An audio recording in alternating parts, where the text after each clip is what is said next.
वाहिगुरू जी का खालसा वाहिगुरू जी की फतेह। Sikh channel Delhi studio तो मैं जसविंदर सिंह अज तुहाडे नाल एक बहुत वड्डे विषय दे नाल हाज़र होयागा। पिछले 6 दिनों तो लगातार पूरे वर्ल्ड के विचकार जिथे भी साडा कोई पंजाबी कोई सिख भरा वसदा हैगा, एक विषय ने सारिਆਂ ਨੂੰ जोड़ के रखा सी। संगरूर जिले के अंदर फतेहवीर नाम का 2 साल का वह बच्चा जिहड़ा बोरवैल च गिरिया सी, लगातार उहदी कवरेज कई वैब चैनल्स और कई टीवी चैनल्स के उत्ते लगातार चलती रही, मगर 6 दिन बीतन तो बाद अज जो कढ़िया गया तो पता लगा कि वही मौत नूं ते कई दिन हो चुके सन। बड़ी वड्डी राजनीति खेडी गई इस मुद्दे के उत्ते, क्योंकि लगातार शुरुआत के 2-3 दिनों तो डेरे सिरसे वाले का बकायदा प्रमोशन चलता रहा।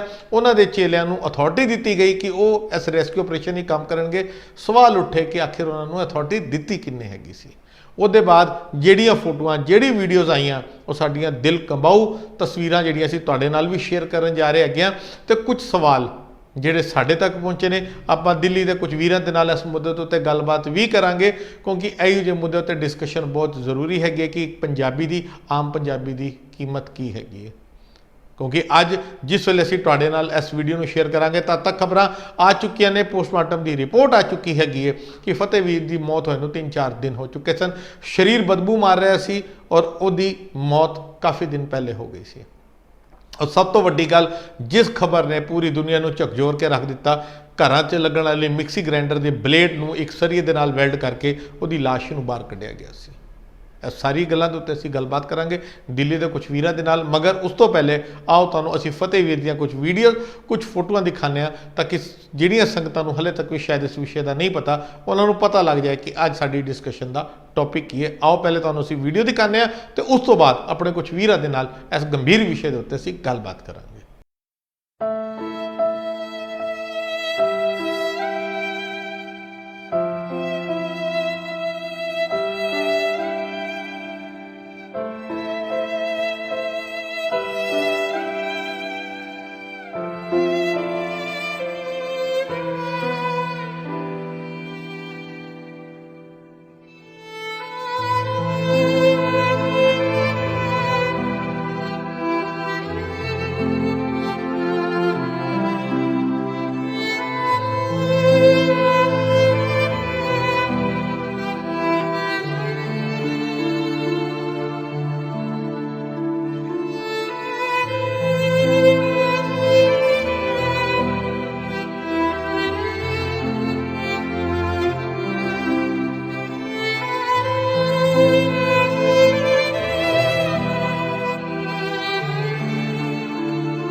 ਵਾਹਿਗੁਰੂ ਜੀ ਕਾ ਖਾਲਸਾ ਵਾਹਿਗੁਰੂ ਜੀ ਕੀ ਫਤਿਹ। ਜਿਸ ਤਰੀਕੇ ਦੇ ਨਾਲ ਅਸੀਂ ਤੁਹਾਨੂੰ ਹੁਣੇ ਉਹ ਵੀਡੀਓ ਦਿਖਾਈ ਹੈਗੀ, ਉਹ ਸਾਰੀ ਗੱਲਬਾਤ ਦੱਸੀ ਹੈਗੀ ਤੇ ਅੱਜ ਇਸ ਵਿਸ਼ੇ ਦੇ ਉੱਤੇ ਗੱਲ ਕਰਨ ਦੇ ਲਈ ਸਾਡੇ ਨਾਲ ਸਰ ਹਰਮਿੰਦਰ ਸਿੰਘ ਤੇ ਸਰਦਾਰ ਅਨਮੀਤ ਸਿੰਘ ਕਾਨਪੁਰੀ ਜੀ ਸਾਡੇ ਦੋ ਭਰਾ ਜੁੜ ਚੁੱਕੇ ਨੇ। ਅਸੀਂ ਫਤਿਹ ਦੀ ਸਾਂਝ ਪਾਉਂਦੇ ਹਾਂ। ਵੀਡੀਓ ਵਾਹਿਗੁਰੂ ਜੀ ਕਾ ਖਾਲਸਾ ਵਾਹਿਗੁਰੂ ਜੀ ਕੀ ਫਤਿਹ।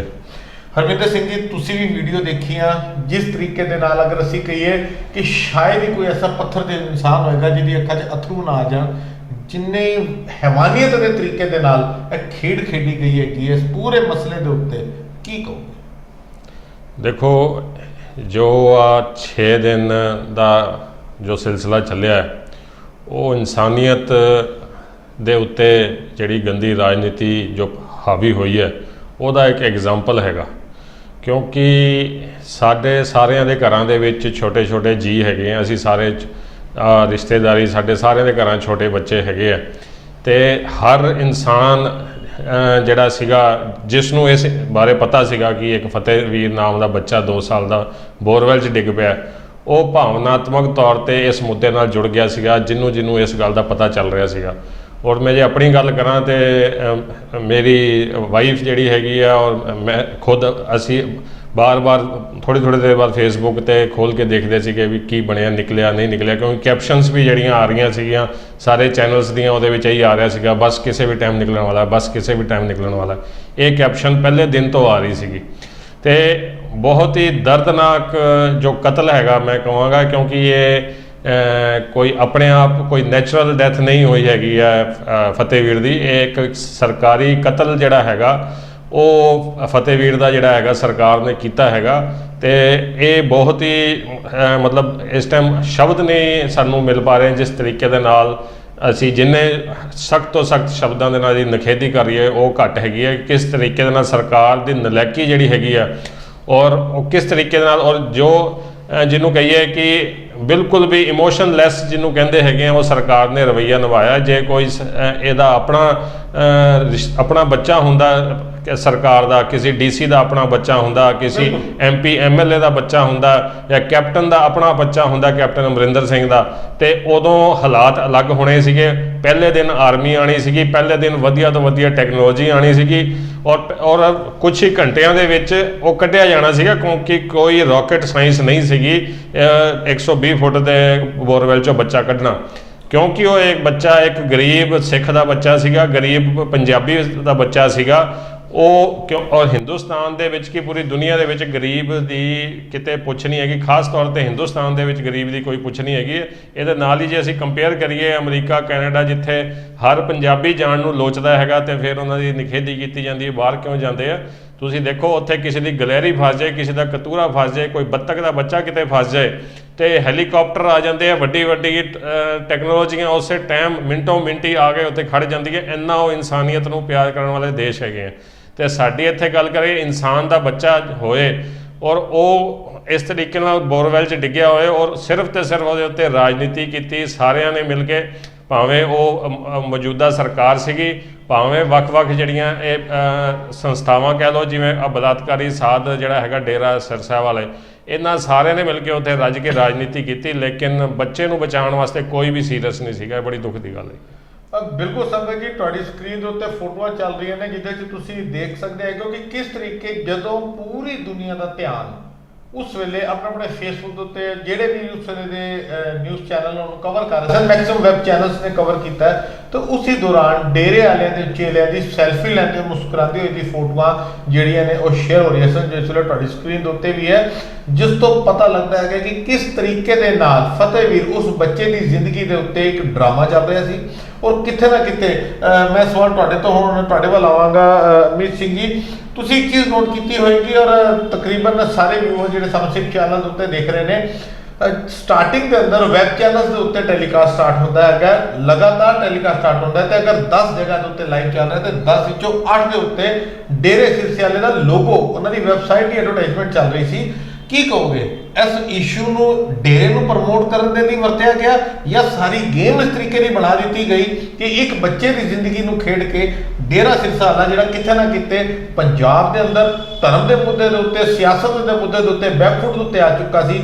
ਕਿਉਂਕਿ ਡੇਰੇ ਦਾ ਨਾਮ ਲੈਣ ਵੇਲੇ ਵੀ ਲੋਕੀ ਝਿਜਕਦੇ ਸਨ ਕਿ ਹਾਂ ਵੀ ਡੇਰੇ ਵਾਲਾ ਕਿਉਂਕਿ ਖੁਦ ਬਲਾਤਕਾਰੀ ਸਾਥ ਜੇਲ੍ਹ ਵਿੱਚ ਹੈਗਾ, ਮਗਰ ਇਸ ਮੁੱਦੇ ਦੇ ਉੱਤੇ ਉਹਨਾਂ ਨੂੰ ਹੀਰੋ ਬਣਾਉਣ ਦੀ ਕੋਸ਼ਿਸ਼ ਕੀਤੀ ਗਈ। NDRPF ਦੀ ਜਿਹੜੀ ਫੋਰਸ ਹੈਗੀ ਹੈ ਉਹ ਬਾਅਦ ਵਿੱਚ ਆਉਂਦੀ ਹੈ, ਡੇਰੇ ਦੇ ਚਿਹਰੇ ਲਗਾ ਦਿੱਤੇ ਜਾਂਦੇ ਨੇ। ਔਰ ਵੈਬ ਚੈਨਲ ਦਾ ਇੱਕ ਰਿਪੋਰਟਰ, ਜਿਹੜੀ ਵੀਡੀਓ ਅਸੀਂ ਵੀ ਦੇਖੀ ਹੈ, ਤੁਸੀਂ ਸਾਰਿਆਂ ਨੇ ਦੇਖੀ ਹੋਏਗੀ, ਉਹ ਇੰਟਰਵਿਊ ਕਰਦਾ ਹੈ ਕਿ ਤੁਹਾਨੂੰ ਕਿੰਨੇ ਸਾਲ ਦਾ ਤਜਰਬਾ। ਉਹ ਕਹਿੰਦਾ ਜੀ ਮੈਨੂੰ ਇਹਨਾਂ ਦੀ ਡੇਰੇ ਦੀ ਗ੍ਰੀਨ ਫੋਰਸ ਦੇ ਅੰਦਰ ਸਿਰਫ ਇਸ ਕਰਕੇ ਐਡ ਕਰ ਲਿਆ ਗਿਆ ਕਿਉਂਕਿ ਮੇਰੇ ਕੋਲ ਆਪਣਾ ਆਈ ਕਾਰਡ ਹੈਗਾ ਡੇਰੇ ਦਾ ਤੇ ਮੇਰੇ ਕੋਲ ਆਧਾਰ ਕਾਰਡ ਸੀ। ਇਹੋ ਜਿਹੇ ਬੰਦਿਆਂ ਦੇ ਕੋਲੋਂ ਅਗਰ ਉੱਥੇ ਇਮਰਜੈਂਸੀ ਮਿਸ਼ਨ ਚਲਾਇਆ ਜਾ ਰਿਹਾ ਹੈ ਤੇ ਤੁਸੀਂ ਕੀ ਕਹੋਗੇ? ਡੇਰੇ ਦੇ ਹੱਕ ਦੇ ਅੰਦਰ ਰਾਜਨੀਤੀ ਨਹੀਂ ਸੀ ਇਹ ਸਾਰਾ ਮਸਲਾ? ਜਸਵਿੰਦਰ ਜੀ, ਪਹਿਲਾਂ ਤਾਂ ਫਤਿਹਵੀਰ ਦੀ ਫੈਮਿਲੀ ਦੇ ਨਾਲ ਅਸੀਂ ਆਪਣਾ ਦੁੱਖ ਪ੍ਰਗਟ ਕਰਦੇ ਹਾਂ, ਆਪਣੀ ਸ਼ਰਧਾਂਜਲੀ ਦਿੰਦੇ ਹਾਂ। ਵਾਹਿਗੁਰੂ ਮਿਹਰ ਕਰੇ ਬੱਚੇ ਨੂੰ ਆਪਣੇ ਚਰਨਾਂ 'ਚ ਨਿਵਾਸ ਬਖਸ਼ੇ। ਦੂਜੀ ਗੱਲ ਆ ਭਾਜੀ, ਸਾਰੀ ਜੀ ਗੱਲ ਠੀਕ ਕਹਿੰਦੇ ਹੋ ਕਿ ਐਡਵਰਟਾਈਜ਼ਮੈਂਟ ਜਿਹੜੀ ਹੈ ਦੋ ਤਰ੍ਹਾਂ ਦੀ ਹੁੰਦੀ, ਇੱਕ ਪੋਜ਼ਿਟਿਵ ਤੇ ਇੱਕ ਨੈਗੇਟਿਵ। ਇਹ ਹੁਣ ਜਿਹੜਾ ਕੇਸ ਆ ਇਹਨੂੰ ਕਹਿੰਦੇ ਆ ਨੈਗੇਟਿਵ ਐਡਵਰਟਾਈਜ਼ਮੈਂਟ, ਜਿਹਦੇ ਅੰਦਰ ਤੁਸੀਂ ਕਿਸੇ ਚੀਜ਼ ਨੂੰ ਦਿਖਾ ਰਹੇ ਹੋ। ਹੁਣ ਤੁਸੀਂ ਨੋਟ ਕਰੋ, ਇਹਨਾਂ ਚੀਜ਼ਾਂ ਦੇ ਅੰਦਰ ਫਤਿਹਵੀਰ ਦੀ ਜ਼ਿੰਦਗੀ ਜਾਂ ਫਤਿਹਵੀਰ ਇੰਪੋਰਟੈਂਟ ਨਹੀਂ ਸੀਗਾ ਜਿੰਨਾ ਡੇਰਾ ਇੰਪੋਰਟੈਂਟ ਸੀਗਾ। ਜਿਹੜਾ ਵੀ ਬੰਦਾ ਹੁਣ ਗੱਲ ਕਰਦਾ ਹੈ ਕਿ ਡੇਰੇ ਦੇ ਅੰਦਰ ਹੁਣ ਸਭ ਕੁਝ ਹੋਣ ਤੋਂ ਬਾਅਦ ਵੀ ਸਾਡੇ ਜਿਹੜੇ ਬੰਦੇ ਉਹ ਡੇਰੇ ਜਾਣ ਤੋਂ ਪਰਹੇਜ਼ ਨਹੀਂ ਕਰ ਰਹੇ, ਸਾਰਿਆਂ ਤੋਂ ਪਹਿਲਾਂ ਤਾਂ ਆ ਸਬਕ ਆ। ਦੂਜੀ ਗੱਲ ਆ ਕਿ ਆ ਕੋਈ ਪਹਿਲਾ ਇੰਸਟੈਂਸ ਨਹੀਂ ਹੈ ਹਿੰਦੁਸਤਾਨ ਦੇ ਅੰਦਰ। ਥੋੜਾ ਟਾਈਮ ਪਹਿਲਾਂ ਮੇਰੇ ਖਿਆਲ ਦੇ ਅੰਬਾਲੇ 'ਚ ਵੀ ਆ ਕੰਮ ਹੋਇਆ, ਉਸ ਤੋਂ ਪਹਿਲਾਂ ਕਰਨਾਲ 'ਚ ਵੀ ਕੰਮ ਹੋਇਆ। ਅਗਰ ਸਰਕਾਰਾਂ ਜਿਹੜੀਆਂ, ਇੱਕ ਗਲਤੀ ਹੁੰਦੀ ਹੈ ਤੇ ਇੱਕ ਗੁਨਾਹ ਹੁੰਦਾ, ਇਹ ਗੁਨਾਹ ਆ। ਅਗਰ ਸਰਕਾਰਾਂ ਨੇ ਪਹਿਲਾਂ ਆ ਚੀਜ਼ ਦੇਖ ਚੁੱਕੇ ਆ, ਜਦੋਂ ਥੋੜਾ ਟਾਈਮ ਪਹਿਲਾਂ ਮੇਰਾ ਚੇਤਾ ਆਇਆ ਕਿ ਜਦੋਂ ਆਰਮੀ ਨੇ ਇੱਕ ਨਿਆਣਾ ਕੱਢਿਆ ਸੀਗਾ ਖੂਹ 'ਚੋਂ, ਤੇ ਉਹ ਨਿਆਣਾ ਤੇ ਫਿਰ ਇਹਨਾਂ ਨੇ ਦੱਸਿਆ ਜੀ ਸਾਰੇ ਐਕਟਰਾਂ ਨੂੰ ਮਿਲਣ ਗਿਆ, ਸਾਰਿਆਂ ਨੂੰ ਉਹਨੂੰ ਸ਼ੁਭਕਾਮਨਾਵਾਂ ਦਿੱਤੀਆਂ। ਪ੍ਰਿੰਸ ਦੀ ਗੱਲ ਕਰ ਰਹੇ, ਪ੍ਰਿੰਸ ਦੀ ਗੱਲ ਕਰਦੇ। ਕਹਿਣ ਦਾ ਭਾਵ ਆ ਯਾਰ ਕਿ ਜਦੋਂ ਇੱਕ ਵਾਰੀ ਚੀਜ਼ ਹੋ ਚੁੱਕੀ ਹੈ ਤਾਂ ਸਰਕਾਰ ਨੂੰ ਉਸ ਤੋਂ ਲੈ ਕੇ ਇੱਕ ਮੇਅਰਮੈਂਟ ਬਣਾਉਣਾ ਚਾਹੀਦਾ ਕਿ ਗਾਹਾਂ ਅਗਰ ਕੋਈ ਇਹੋ ਜਿਹਾ ਕੰਮ ਹੋ ਜਾਏ ਤਾਂ ਸਾਨੂੰ ਇਸ ਚੀਜ਼ ਦਾ ਦੇਖਣਾ ਨਾ ਪਵੇ। ਹੁਣ ਗੱਲ ਕਰੀਏ ਡੇਰੇ ਦੀ। ਡੇਰਾ ਆਪਣੇ ਆਪ 'ਚ ਇੱਕ ਇਹੋ ਜਿਹੀ ਥਾਂ ਆ ਜਿੱਥੇ ਰੱਬ ਦਾ ਨਾਮ ਨਹੀਂ ਹੁੰਦਾ, ਉੱਥੇ ਇੱਕ ਆਦਮੀ ਨੂੰ ਰੱਬ ਬਣਾਉਣ ਦੀ ਕੋਸ਼ਿਸ਼ ਕੀਤੀ ਜਾਂਦੀ। ਤੇ ਜਦੋਂ ਇੱਕ ਆਦਮੀ ਦੇ ਨਾਲ ਬੰਦੇ ਲੱਗੇ ਹੋਣੇ ਆ ਤਾਂ ਉਹਦੇ ਚੇਲੇ ਜਿਹੜੇ ਹੈਗੇ ਉੱਥੋਂ ਤੱਕ ਹੀ ਸੀਮਤ ਹੈ, ਉਹਨਾਂ ਵਿੱਚ ਖੁਦਾ ਰੱਬ ਇਹਦਾ ਕੋਈ ਡਰ ਖਤਰਾ ਕੁਝ ਨਹੀਂ। ਇਹ ਕਰਕੇ ਉਹ ਫੋਟੋਆਂ ਖਿਚਾ ਰਹੇ ਆ, ਸਭ ਕੁਝ ਕਰ ਰਹੇ ਆ, ਮਗਰ ਫਤਿਹਵੀਰ ਨੇ ਛੋਟਾ ਜਿਹਾ ਨਿਆਣਾ ਜਦੋਂ ਉਹਦੇ ਬਾਰੇ ਕੋਈ ਨਹੀਂ ਸੋਚ ਰਿਹਾ। ਪਹਿਲੇ ਦਿਨ ਥੱਲੇ ਡਿੱਗਦਾ, ਦੂਜੇ ਦਿਨ ਉਹਦੀ ਮੌਤ ਹੋ ਜਾਂਦੀ ਆ, ਮਗਰ ਕਿਸੇ ਨੂੰ ਪਤਾ ਹੀ ਨਹੀਂ ਅੰਦਰ ਉਹ ਮਰਿਆ ਪਿਆ। ਉਸ ਤੋਂ ਬਾਅਦ ਜਿਹੜੇ ਡੇਰੇ ਵਾਲੇ ਕੋਸ਼ਿਸ਼ ਕਰਦੇ ਜੀ ਅਸੀਂ ਕੱਢ ਲੈਂਦੇ ਹਾਂ, ਕਿਉਂ ਕਰ ਰਹੇ? ਇਹ ਜਿੰਨਾ ਟਾਈਮ ਵੇਸਟ ਕੀਤਾ ਗਿਆ ਇਸੀ ਦੇ ਕਾਰਨ ਹੈ ਕਿ ਅਗਰ ਤੁਸੀਂ ਐਕਸਪਰਟੀਜ਼ ਪਹਿਲਾਂ ਹੁੰਦੀ ਤੇ ਇਹ ਕੰਮ ਅੱਜ ਨਹੀਂ ਵਾਪਰਨਾ ਸੀ। ਇਹ ਸਿਰਫ ਇਸ ਕਰਕੇ ਵਾਪਰਿਆ ਕਿਉਂਕਿ ਐਕਸਪਰਟੀਜ਼ ਨੂੰ ਉੱਥੇ ਜਾਣ ਨਹੀਂ ਦਿੱਤਾ ਗਿਆ ਔਰ ਡੇਰੇ ਨੂੰ ਪੂਰਾ ਚਾਰਜ ਦਿੱਤਾ ਗਿਆ ਕਿ ਹਾਂਜੀ ਤੁਸੀਂ ਜੋ ਮਰਜ਼ੀ ਕਰ ਸਕਦੇ ਹੋ, ਕਰ ਲਓ, ਨਿਆਣਾ ਬਾਹਰ ਕੱਢ ਲਓ। ਔਰ ਇਹਦੇ ਵਿੱਚ ਵੀ ਇੱਕ ਸਾਜ਼ਿਸ਼ ਸੀ, ਉਹਨਾਂ ਦੀ ਸਾਜ਼ਿਸ਼ ਆ ਸੀ ਕਿ ਅਗਰ ਤਾਂ ਫਤਿਹਵੀਰ ਵਾਪਸ ਆ ਜਾਂਦਾ ਫਿਰ ਤੇ ਡੇਰੇ ਦੀ ਬੱਲੇ ਬੱਲੇ ਸੀ ਕਿ ਉਹਦੇ ਜਿਹੜੇ ਬੰਦੇ ਆ ਉਹਨਾਂ ਨੇ ਇੱਕ ਨਿਆਣਾ ਖੂਹ ਚੋਂ ਕੱਢ ਕੇ ਸਾਰੀ ਜਗ੍ਹਾ ਦਿਖਾਤਾ ਕਿ ਸਾਡੇ ਉੱਤੇ ਸਤਿਗੁਰ ਦਾ ਹੱਥ ਆ। ਉਸ ਤੋਂ ਬਾਅਦ ਜਦੋਂ ਇਹਨਾਂ ਦੇ ਹੱਥੋਂ ਸਾਰੀ ਗੇਮ ਖਤਮ ਹੋ ਗਈ ਤਾਂ ਇਹਨਾਂ ਨੇ ਗਾਹਾਂ ਜਿਹੜੀ NRPC ਜਿਹੜਾ ਉਹ ਚੱਲਦਾ ਆ ਉਹਨੂੰ ਗਾਹਾਂ ਕਰਤਾ। ਹੁਣ ਉਹਦੇ ਉੱਤੇ ਸਿਰ ਤੇ ਮੱਲ ਦਿੱਤਾ ਗਿਆ ਜੀ ਕਿ ਇਹਨਾਂ ਨੂੰ ਬੁਲਾਇਆ ਸੀਗਾ, ਇਹ ਨਾਕਾਮਯਾਬ ਹੋ ਗਏ। ਜਦ ਕਿ ਜਿਹੜਾ ਟਾਈਮ ਇਹਨਾਂ ਨੇ ਵੇਸਟ ਕੀਤਾ ਹੈ ਉਸ ਕਰਕੇ ਨਿਆਣੇ ਦੀ ਜਾਨ ਗਈ ਹੈ। ਇਹਨਾਂ ਨੂੰ ਪਹਿਲਾ ਦਿਨ ਉਹਨਾਂ ਨੂੰ ਬੁਲਾਉਣਾ ਚਾਹੀਦਾ। ਬਾਕੀ ਰਹੀ ਗੱਲ ਡੇਰੇ ਦੀ, ਡੇਰਾ ਹੁਣ ਇਹੋ ਜਿਹੀ ਹਾਲਤ ਹੈ ਕਿ ਉਹਨੇ ਵਾਪਸ ਆਉਣਾ ਹੈ। ਔਰ ਤੁਸੀਂ ਜਿਸ ਤਰ੍ਹਾਂ ਅਸੀਂ ਦੇਖਿਆ ਹੈਗਾ ਜਿਹੜੇ ਪੰਜਾਬ ਦੇ ਅੰਦਰ ਰਿਜ਼ਲਟ ਆਏ ਆ, ਮਾਫ ਕਰਨਾ, ਇਹ ਜਿਹੜੀਆਂ ਪਾਰਟੀਆਂ ਹੁਣ ਦੁਬਾਰਾ ਆਈਆਂ ਇਹ ਸਾਰੇ ਡੇਰੇ ਦੇ ਨਾਲ ਦੀਆਂ ਹੀ। ਇਹਨਾਂ ਸਾਰਿਆਂ ਨੇ ਡੇਰੇ ਨੂੰ ਪਹਿਲਾਂ ਪ੍ਰਮੋਟ ਕੀਤਾ ਸੀਗਾ, ਹੁਣ ਵੀ ਇਹਨਾਂ ਨੇ ਡੇਰੇ ਨੂੰ ਪ੍ਰਮੋਟ ਕਰਨਾ ਹੈ। ਇਹ ਗਲਤੀ ਹੁੰਦੀ ਹੈ ਕਿ ਅਸੀਂ ਠੀਕ ਬੰਦਾ ਚੁਣ ਕੇ ਭੇਜਦੇ ਨਹੀਂ ਆ, ਜਿਹੜੇ ਅਸੀਂ ਨਹੀਂ ਭੇਜ ਕੇ ਆ ਹੁਣ ਰਿਜ਼ਲਟ ਤੁਹਾਡੇ ਸਾਹਮਣੇ ਆ ਕਿ ਮੇਰੇ ਖਿਆਲ ਦੇ ਅੰਦਰ ਰਾਜਨੀਤੀ ਤਾਂ ਹੋਈ ਆ ਮਗਰ ਕੋਈ ਵੱਡੇ ਬੰਦੇ ਦਾ ਕੋਈ ਇੰਟਰਵਿਊ ਮੈਂ ਉਹ ਥਾਂ ਤੇ ਨਹੀਂ ਦੇਖਿਆ ਜਿਹੜੇ ਥਾਂ ਤੇ ਗਰਾਊਂਡ ਜ਼ੀਰੋ ਤੇ ਕੋਈ ਨਹੀਂ ਪਹੁੰਚਿਆ। ਗਰਾਊਂਡ ਜ਼ੀਰੋ ਤੇ ਸਿਰਫ ਡੇਰੇ ਦੇ ਪ੍ਰੇਮੀ ਜਿਹੜੇ ਉੱਤੇ ਬੈਠੇ ਮਜ਼ਾਕ ਕਰਦੇ ਸੀਗੇ ਤੇ ਜਾਂ ਜਿਹੜੀ ਹੈ ਐਕਸਪਰਟੀਜ਼ ਜਿਹੜੀ ਉੱਥੇ ਸੀ। ਹੁਣ ਉਸ ਤੋਂ ਬਾਅਦ ਜਿਹੜੀ ਵੀਡੀਓ ਆਈ ਹੈ ਜਿਹਦੇ ਅੱਗੇ ਉਹ ਡੰਡੇ ਦੇ ਅੱਗੇ ਬਲੇਡ ਲਾ ਕੇ ਕੁੱਤਰ ਕੇ ਕੱਢ ਰਿਹਾ, ਇੱਦਾਂ ਕਿਹੜੀ ਗੱਲ ਆ? ਘੱਟ ਤੋਂ ਘੱਟ ਤੁਸੀਂ ਨਿਆਣਾ ਨਹੀਂ ਕੱਢ ਸਕਦੇ ਤੇ ਉਹਨੂੰ ਇੱਜ਼ਤ ਬਾਹਰ ਲੈ ਕੇ ਆਓ। ਉਹਦੀ ਲਾਸ਼ ਨਾਲ ਇਹੋ ਜਿਹਾ ਖਿਲਵਾੜ, ਉਹਨੂੰ ਕੁੱਤਰ ਕੇ ਤੁਸੀਂ ਕਰਤਾ, ਉਹਦੇ ਮਾਪੇ ਦੇ ਸਿਰ ਤੇ ਕੀ ਬੀਤਦੀ ਹੋਗੀ ਇਹਨਾਂ ਨੂੰ ਸਮਝਣ ਦੀ ਲੋੜ ਨਹੀਂ। ਅਸੀਂ ਸਾਰੇ ਬੱਚੇ ਵਾਲੇ ਆ, ਸਾਡੇ ਨਿਆਣੇ ਨੂੰ ਮਾੜੀ ਜੀ ਸੱਟ ਵੱਜੇ ਤੇ ਅਸੀਂ ਭੱਜਦੇ ਹਾਂ ਡਾਕਟਰਾਂ ਵੱਲ ਤੱਕ। ਇੱਥੇ ਇੱਕ ਨਿਆਣਾ ਥੱਲੇ ਡਿੱਗਿਆ ਹੋਇਆ ਤੇ ਪੁਲਿਸ ਵਾਲੇ ਉਹਦੇ ਘਰ ਜਾ ਕੇ ਪਰੌਂਠਿਆਂ ਦੀ ਡਿਮਾਂਡ ਕਰਦੀ। ਉਹਨਾਂ ਦੇ ਘਰ ਜਾ ਕੇ ਹੁਣ ਪਿਕਨਿਕ ਮਨਾਉਣ ਨਹੀਂ ਆਏ, ਉੱਥੇ ਉਹਨਾਂ ਦਾ ਨਿਆਣਾ ਥੱਲੇ ਹੈ। ਮੈਂ ਤਾਂ ਬਸ ਇਹੋ ਗੱਲ ਕਹਿਣਾ ਕਿ ਪ੍ਰਮੋਸ਼ਨ ਡੇਰੇ ਦੀ ਹੋਏ ਜਾਂ ਨਾ ਹੋਏ, ਮਗਰ ਇੱਕ ਛੋਟਾ ਜਿਹਾ ਨਿਆਣਾ ਜਿਹਨੇ ਦੁਨੀਆ ਦੇਖੀ ਨਹੀਂ, ਉਹ ਵਿਚਾਰਾ ਬੜੀ ਦੁੱਖ ਦੀ ਮੌਤ ਮਰਿਆ, ਤੇ ਵਾਹਿਗੁਰੂ ਉਹਦੇ ਘਰ ਵਾਲਿਆਂ ਨੂੰ ਭਾਣਾ ਮੰਨਣ ਦਾ ਬਲ ਬਖਸ਼ੇ। ਗਾਹਾਂ ਇਹੋ ਗੱਲ ਹੈ ਕਿ ਅਗਰ ਤੁਸੀਂ ਸੋਚ ਸਕਦੇ ਆ ਤਾਂ ਹੁਣ ਵੀ ਅਵੇਅਰ ਹੋਣ ਦੀ ਲੋੜ ਆ ਕਿ ਇਹ ਬੰਦੇ ਸੋਚ ਸਮਝ ਕੇ ਕਰੀਏ ਤੇ ਇਹ ਡੇਰੇ ਡੋਰਿਆਂ ਤੋਂ ਦੂਰ ਹਟੀਏ। ਬਿਲਕੁਲ ਸੰਗਤ ਜੀ, ਜਿਸ ਤਰੀਕੇ ਨਾਲ ਅਸੀਂ ਸਾਡੇ ਅੱਜ ਡਿਬੇਟ ਦਾ ਮੁੱਦਾ ਖਾਲੀ ਇੱਕ ਇਸ ਇਸ਼ੂ ਦੇ ਉੱਤੇ ਗੱਲ ਕਰਨਾ ਨਹੀਂ, ਅੱਜ ਤਕਰੀਬਨ ਆਪਣੀ ਇਸ ਪੂਰੀ ਡਿਬੇਟ ਦੇ ਅੰਦਰ ਅਸੀਂ ਉਹ ਸਾਰੇ ਮੁੱਦੇ ਵਿਚਾਰਾਂਗੇ ਜਿਹੜੇ ਸ਼ਾਇਦ ਹਾਲੇ ਤੱਕ ਹਰ ਚੈਨਲ ਦੇ ਉੱਤੇ ਟੁਕੜੇ ਟੁਕੜੇ ਕਰਕੇ ਜ਼ਿਕਰ ਤਾਂ ਜ਼ਰੂਰ ਹੋ ਰਿਹਾ, ਮਗਰ ਉਹਨਾਂ ਨੂੰ ਇਕੱਠਾ ਕਰਕੇ ਉਹਦਾ ਨਿਚੋੜ ਨਹੀਂ ਕੱਢਿਆ ਗਿਆ, ਜਿਹਦੇ ਵਿੱਚ ਅੱਜ ਅਸੀਂ ਸਪੈਸ਼ਲ ਇਸ ਪ੍ਰੋਗਰਾਮ ਕਰਨ ਦੇ ਲਈ ਸਿੱਖ ਚੈਨਲ ਦੇ ਦਿੱਲੀ ਸਟੂਡੀਓ 'ਚ ਹਾਜ਼ਰ ਹੋਇਆ ਗਿਆ। ਕੁਝ ਪੁਆਇੰਟਸ ਨੇ ਜਿਹੜੇ ਮੈਂ ਤੁਹਾਡੇ ਨਾਲ ਜ਼ਿਕਰ ਕਰਾਂਗਾ ਵਨ ਬਾਏ ਵਨ। ਸਭ ਤੋਂ ਪਹਿਲੀ ਗੱਲ, ਇਲੈਕਸ਼ਨ ਦਾ ਦੌਰ ਹੁੰਦਾ, ਸਾਰੀਆਂ ਪਾਰਟੀਆਂ ਉੱਥੇ ਪਹੁੰਚਦੀਆਂ। ਪਿਛਲੇ 5 ਦਿਨ, ਅੱਜ 6ਵਾਂ ਦਿਨ ਹੈ ਜਦੋਂ ਅੱਜ ਸਵੇਰੇ ਇੰਡੀਅਨ ਟਾਈਮ ਦੇ ਹਿਸਾਬ ਨਾਲ 5:15 ਵਜੇ ਦੇ ਆਸ-ਪਾਸ ਉਸ ਵਿਚਾਰੇ ਦੀ ਫਤਿਹਵੀਰ ਬੱਚੇ ਦੀ ਲਾਸ਼ ਨੂੰ ਕੱਢਿਆ ਗਿਆ, ਕਿਉਂਕਿ ਹੁਣ ਜਿਹੜੇ ਵਕਤ ਦੇ ਨਾਲ ਨਾਲ ਪੋਸਟਮਾਰਟਮ ਰਿਪੋਰਟ ਹਸਪਤਾਲ ਦੀਆਂ ਕਾਫੀ ਗੱਲਾਂ ਆ ਰਹੀਆਂ ਨੇ ਜਿਹੜੇ ਅਸੀਂ ਹੁਣ ਡਿਸਕਸ ਕਰਾਂਗੇ। ਮਗਰ ਕਮਾਲ ਦੀ ਗੱਲ ਹੈ, ਮੌਜੂਦਾ ਕੇਂਦਰ ਜਿਹੜੀ ਉੱਥੇ ਦੀ ਕੈਪਟਨ ਸਰਕਾਰ ਹੈ, ਕੋਈ ਵੱਡਾ ਮਿਨਿਸਟਰ, ਕੋਈ ਵੱਡਾ ਲੀਡਰ ਉੱਥੇ ਨਹੀਂ ਪਹੁੰਚਦਾ। ਆਮ ਆਦਮੀ ਪਾਰਟੀ, ਭਗਵੰਤ ਮਾਨ ਦੀ ਪਾਰਟੀ, ਕੋਈ ਲੀਡਰ ਉੱਥੇ ਨਹੀਂ ਪਹੁੰਚਦਾ। ਅਕਾਲੀ ਦਲ ਦਾ ਕੋਈ ਵੱਡਾ ਲੀਡਰ ਨਹੀਂ ਪਹੁੰਚਦਾ। ਜਿੰਨੀਆਂ ਵੀ ਧਿਰਾਂ ਨੇ ਸੋ ਕਾਲਡ, ਜਿੰਨੇ ਵੀ ਸਾਡੇ ਉੱਥੇ ਦੇ ਲੀਡਰ ਹੈਗੇ ਨੇ, ਅਗਰ ਅਸੀਂ ਬੈਂਸ ਬ੍ਰਦਰਸ ਦੀ ਗੱਲ ਕਰ ਲਈਏ, ਅਸੀਂ ਖਹਿਰਾ ਸਾਹਿਬ ਦੀ ਗੱਲ ਕਰ ਲਈਏ, ਅਸੀਂ ਭਗਵੰਤ ਮਾਨ ਦੀ ਗੱਲ ਕਰ ਲਈਏ, ਉਹ ਚਿਹਰੇ ਨੇ ਜਿਹੜੇ ਪੰਜਾਬ ਇਲੈਕਸ਼ਨ ਦੇ ਦੌਰਾਨ ਬੜੀ ਵੱਡੀਆਂ ਗੱਲਾਂ ਕਰ ਰਹੇ ਸਨ, ਇਹਨਾਂ ਚੋਂ ਇੱਕ ਵੀ ਉਸ ਜਗ੍ਹਾ ਤੇ ਨਹੀਂ ਪਹੁੰਚਿਆ। ਕਿਉਂ? ਕਿਉਂਕਿ ਹੁਣ ਇਲੈਕਸ਼ਨ ਦਾ ਸਮਾਂ ਨਹੀਂ ਹੈਗਾ। ਹਰਵਿੰਦਰ ਸਿੰਘ ਜੀ, ਅਗਰ ਇਲੈਕਸ਼ਨ ਦਾ ਸਮਾਂ ਹੁੰਦਾ ਤਾਂ ਤੁਹਾਨੂੰ ਲੱਗਦਾ ਨਹੀਂ ਕਿ ਲੀਡਰਾਂ ਦੀ ਹਜ਼ਾਰਾਂ ਗੱਡੀਆਂ ਦਾ ਹਜੂਮ ਆ ਗਿਆ ਹੁੰਦਾ?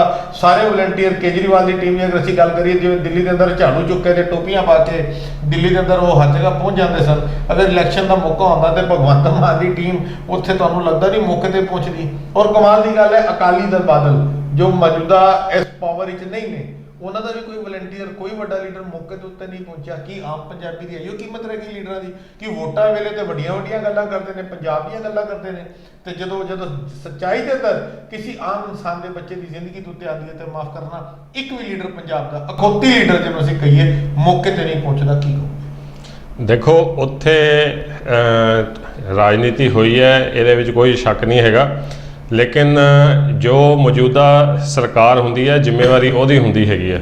ਤੇ ਉੱਥੇ ਜਿਹੜਾ NDRF ਜਿਸ ਮਿਨਿਸਟਰੀ ਦੇ ਅੰਡਰ ਆਉਂਦਾ ਹੈ, ਉਸ ਮੰਤਰੀ ਦਾ ਉੱਥੇ ਹੋਣਾ ਬਹੁਤ ਜ਼ਰੂਰੀ ਸੀਗਾ। ਜੋ ਪੰਜਾਬ ਸਰਕਾਰ ਦਾ ਮੰਤਰੀ ਸੀਗਾ, ਉਹ ਮੰਤਰੀ ਉੱਥੇ ਨਹੀਂ ਆਇਆ। ਜੇ ਉਹ ਮੰਤਰੀ ਉੱਥੇ ਪਹਿਲੇ ਦਿਨ ਆ ਜਾਂਦਾ ਤੇ ਉੱਥੇ ਉਹਨਾਂ ਦੇ ਸਿਰ ਤੇ ਖੜਾ ਹੋ ਕੇ ਉੱਥੇ ਕੁਰਸੀ ਢਾਹ ਕੇ ਬਹਿ ਜਾਂਦਾ ਔਰ ਉਹਨਾਂ ਤੋਂ ਸਟੇਟਸ ਲੈਂਦਾ ਵੀ ਕੀ ਪ੍ਰੋਗਰੈਸ ਹੈਗੇ ਤੇ ਕੀ ਕਰ ਰਹੇ ਹੈਗੇ ਹੋ।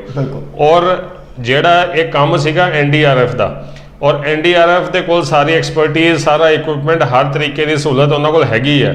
ਜਿਹੜੇ ਬਾਕੀ ਦੇ ਲੋਕ, ਪਿੰਡ ਦੇ ਲੋਕ ਉੱਥੇ ਸੀਗੇ, ਉਹਨਾਂ ਤੋਂ ਤੁਸੀਂ ਆਪਣੀ ਮਰਜ਼ੀ ਦੇ ਹਿਸਾਬ ਨਾਲ ਉਹਨਾਂ ਤੋਂ ਤੁਸੀਂ ਜੋ ਸੇਵਾ ਲੈਣੀ ਹੈ ਲੈ ਸਕਦੇ ਸੀਗੇ, ਹੈਲਪ ਲੈ ਸਕਦੇ ਸੀ। ਲੇਕਿਨ ਹੋਇਆ ਕਿ ਤੁਸੀਂ ਸਾਰਾ ਦਾ ਸਾਰਾ ਤੁਸੀਂ ਉਹਨਾਂ ਨੂੰ ਹੀ ਇੱਕ ਪਰਟੀਕੂਲਰ ਤੁਸੀਂ ਡੇਰੇ ਵਾਲਿਆਂ ਨੂੰ ਸਾਰਾ ਕੁਝ ਸੌਂਪ ਦਿੱਤਾ। ਜਿਹੜੇ ਪਿੰਡ ਦੇ ਲੋਕ ਜਿਹੜੇ ਐਕਸਪਰਟੀਜ਼ ਰੱਖਦੇ ਸੀਗੇ, ਇਹ ਕੋਈ ਰਾਕਟ ਸਾਇੰਸ ਨਹੀਂ ਸੀਗੀ। ਪਿੰਡਾਂ ਦੇ ਵਿੱਚ ਜਿਹੜੇ ਲੋਕੀ ਹੈਗੇ ਆ, ਉਹ ਇਹੋ ਜਿਹੇ ਕੰਮ ਕਰਦੇ ਰਹਿੰਦੇ ਹੈਗੇ ਆ। ਬੋਰਵੈਲ ਖੋਦਣੇ, ਕੱਢਣੇ, ਇਹ ਉਹਨਾਂ ਦੀ ਡੇਲੀ ਰੂਟੀਨ ਦਾ ਕੰਮ ਹੈਗਾ। ਤੇ ਉੱਥੇ ਬੜੇ ਇਹੋ ਜਿਹੇ ਲੋਕ ਸੀਗੇ ਜੋ ਕਿ ਉੱਥੇ ਐਕਸਪਰਟੀਜ਼ ਰੱਖਦੇ ਸੀਗੇ। ਜੇ ਉਹਨਾਂ ਨੂੰ ਮੌਕਾ ਦਿੱਤਾ ਜਾਂਦਾ ਤੇ ਅੱਜ ਫਤਿਹਵੀਰ ਆਪਣੇ ਮਾਪਿਓ ਦੇ ਨਾਲ ਖੇਡ ਰਿਹਾ ਹੁੰਦਾ। ਉਹਨਾਂ ਨੇ ਕੋਸ਼ਿਸ਼ ਵੀ ਕੀਤੀ, ਮਗਰ ਉਹਨਾਂ ਦੀ ਗੱਲ ਹੀ ਨਹੀਂ ਸੁਣੀ। ਉਹਨਾਂ ਨੇ ਸੁਣੀ ਨਹੀਂ ਕੀਤੀ, ਉੱਥੇ ਸੁਣੀ ਨਹੀਂ ਗਈ। DC ਜਿਹੜਾ ਸੀਗਾ ਉੱਥੇ ਦਾ ਸਭ ਤੋਂ ਮੇਨ ਦੋਸ਼ੀ ਜਿਹੜਾ ਹੈਗਾ, ਉਹ DC ਹੈ। DC ਤੋਂ ਬਾਅਦ ਦੂਸਰਾ ਦੋਸ਼ੀ ਉਸ ਇਲਾਕੇ ਦਾ ਮੰਤਰੀ ਹੈਗਾ, ਜਿਹਦੇ ਅੰਦਰ NDRF ਦੀ ਉਹ ਆਉਂਦੀ ਹੈਗੀ ਆ। ਉਸ ਇਲਾਕੇ ਦਾ MLA ਦੋਸ਼ੀ ਹੈ। ਔਰ ਫਿਰ ਮੈਂ ਕਹਾਂਗਾ MP ਜਿਹੜਾ ਹੈਗਾ ਉੱਥੇ ਦਾ ਭਗਵੰਤ ਮਾਨ। ਉੱਥੇ ਜੇ ਭਗਵੰਤ ਮਾਨ MP ਸੀਗਾ, ਉਹਦੇ ਕੋਲ MP ਇੱਕ ਸਟੇਟ ਮਸ਼ੀਨਰੀ ਦਾ ਪਾਰਟ ਹੁੰਦਾ ਹੈਗਾ। ਉਹ ਜੇ ਉੱਥੇ ਕੁਰਸੀ ਲਾ ਕੇ ਬੈਠਦਾ ਤੇ ਉੱਥੇ ਉਹ ਪੂਰਾ, ਕਿਉਂਕਿ ਆਮ ਲੋਕਾਂ ਨੂੰ ਉੱਥੇ ਪੁਲਿਸ ਡੰਡੇ ਮਾਰ ਰਹੀ ਸੀਗੀ, ਉਹਨਾਂ ਨੂੰ ਉੱਥੇ ਐਂਟਰਟੇਨ ਹੀ ਨਹੀਂ ਕਰ ਰਹੀ ਸੀਗੀ, ਕੋਈ ਕਿਸੇ ਦੀ ਗੱਲ ਨਹੀਂ ਸੁਣੀ ਜਾ ਰਹੀ ਸੀਗੀ।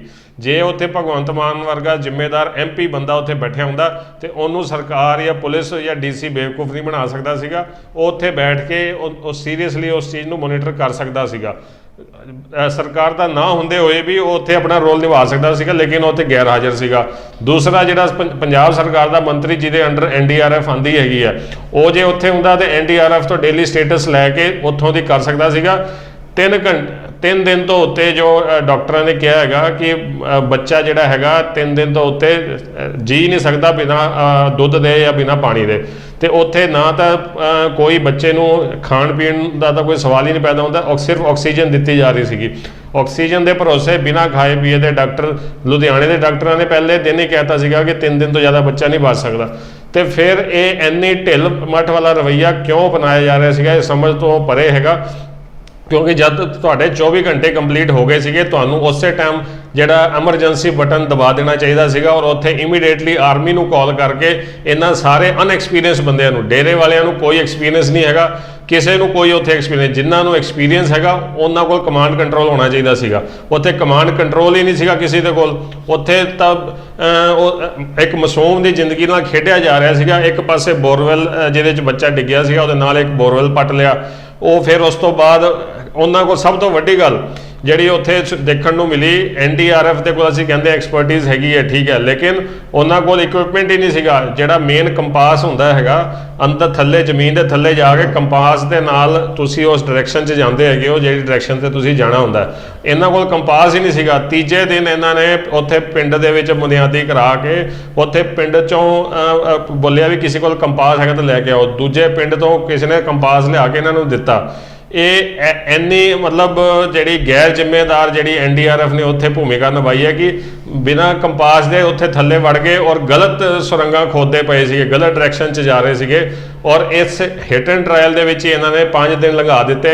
ਸਿਰਫ ਤੇ ਸਿਰਫ ਜੋ ਹੈਗਾ ਇਹਨਾਂ ਦੀ ਨਲਾਇਕੀ ਦਾ ਸਬੂਤ ਹੈ। ਔਰ ਪੂਰੇ ਪੰਜਾਬ ਦੇ ਲੋਕਾਂ ਨੂੰ ਹੱਥ ਬੰਨ੍ਹ ਕੇ ਬੇਨਤੀ ਹੈਗੀ ਹੈ ਕਿ ਦੇਖੋ, ਜਿਹੜਾ ਬੱਚੇ ਦਾ ਪਰਿਵਾਰ ਹੈਗਾ ਉਹ ਕਦੇ ਵੀ ਜਿਹੜਾ ਨਿਆਂ ਵਾਸਤੇ ਜਾਂ ਜਸਟਿਸ ਵਾਸਤੇ ਲੜਾਈ ਨਹੀਂ ਕਰਦਾ।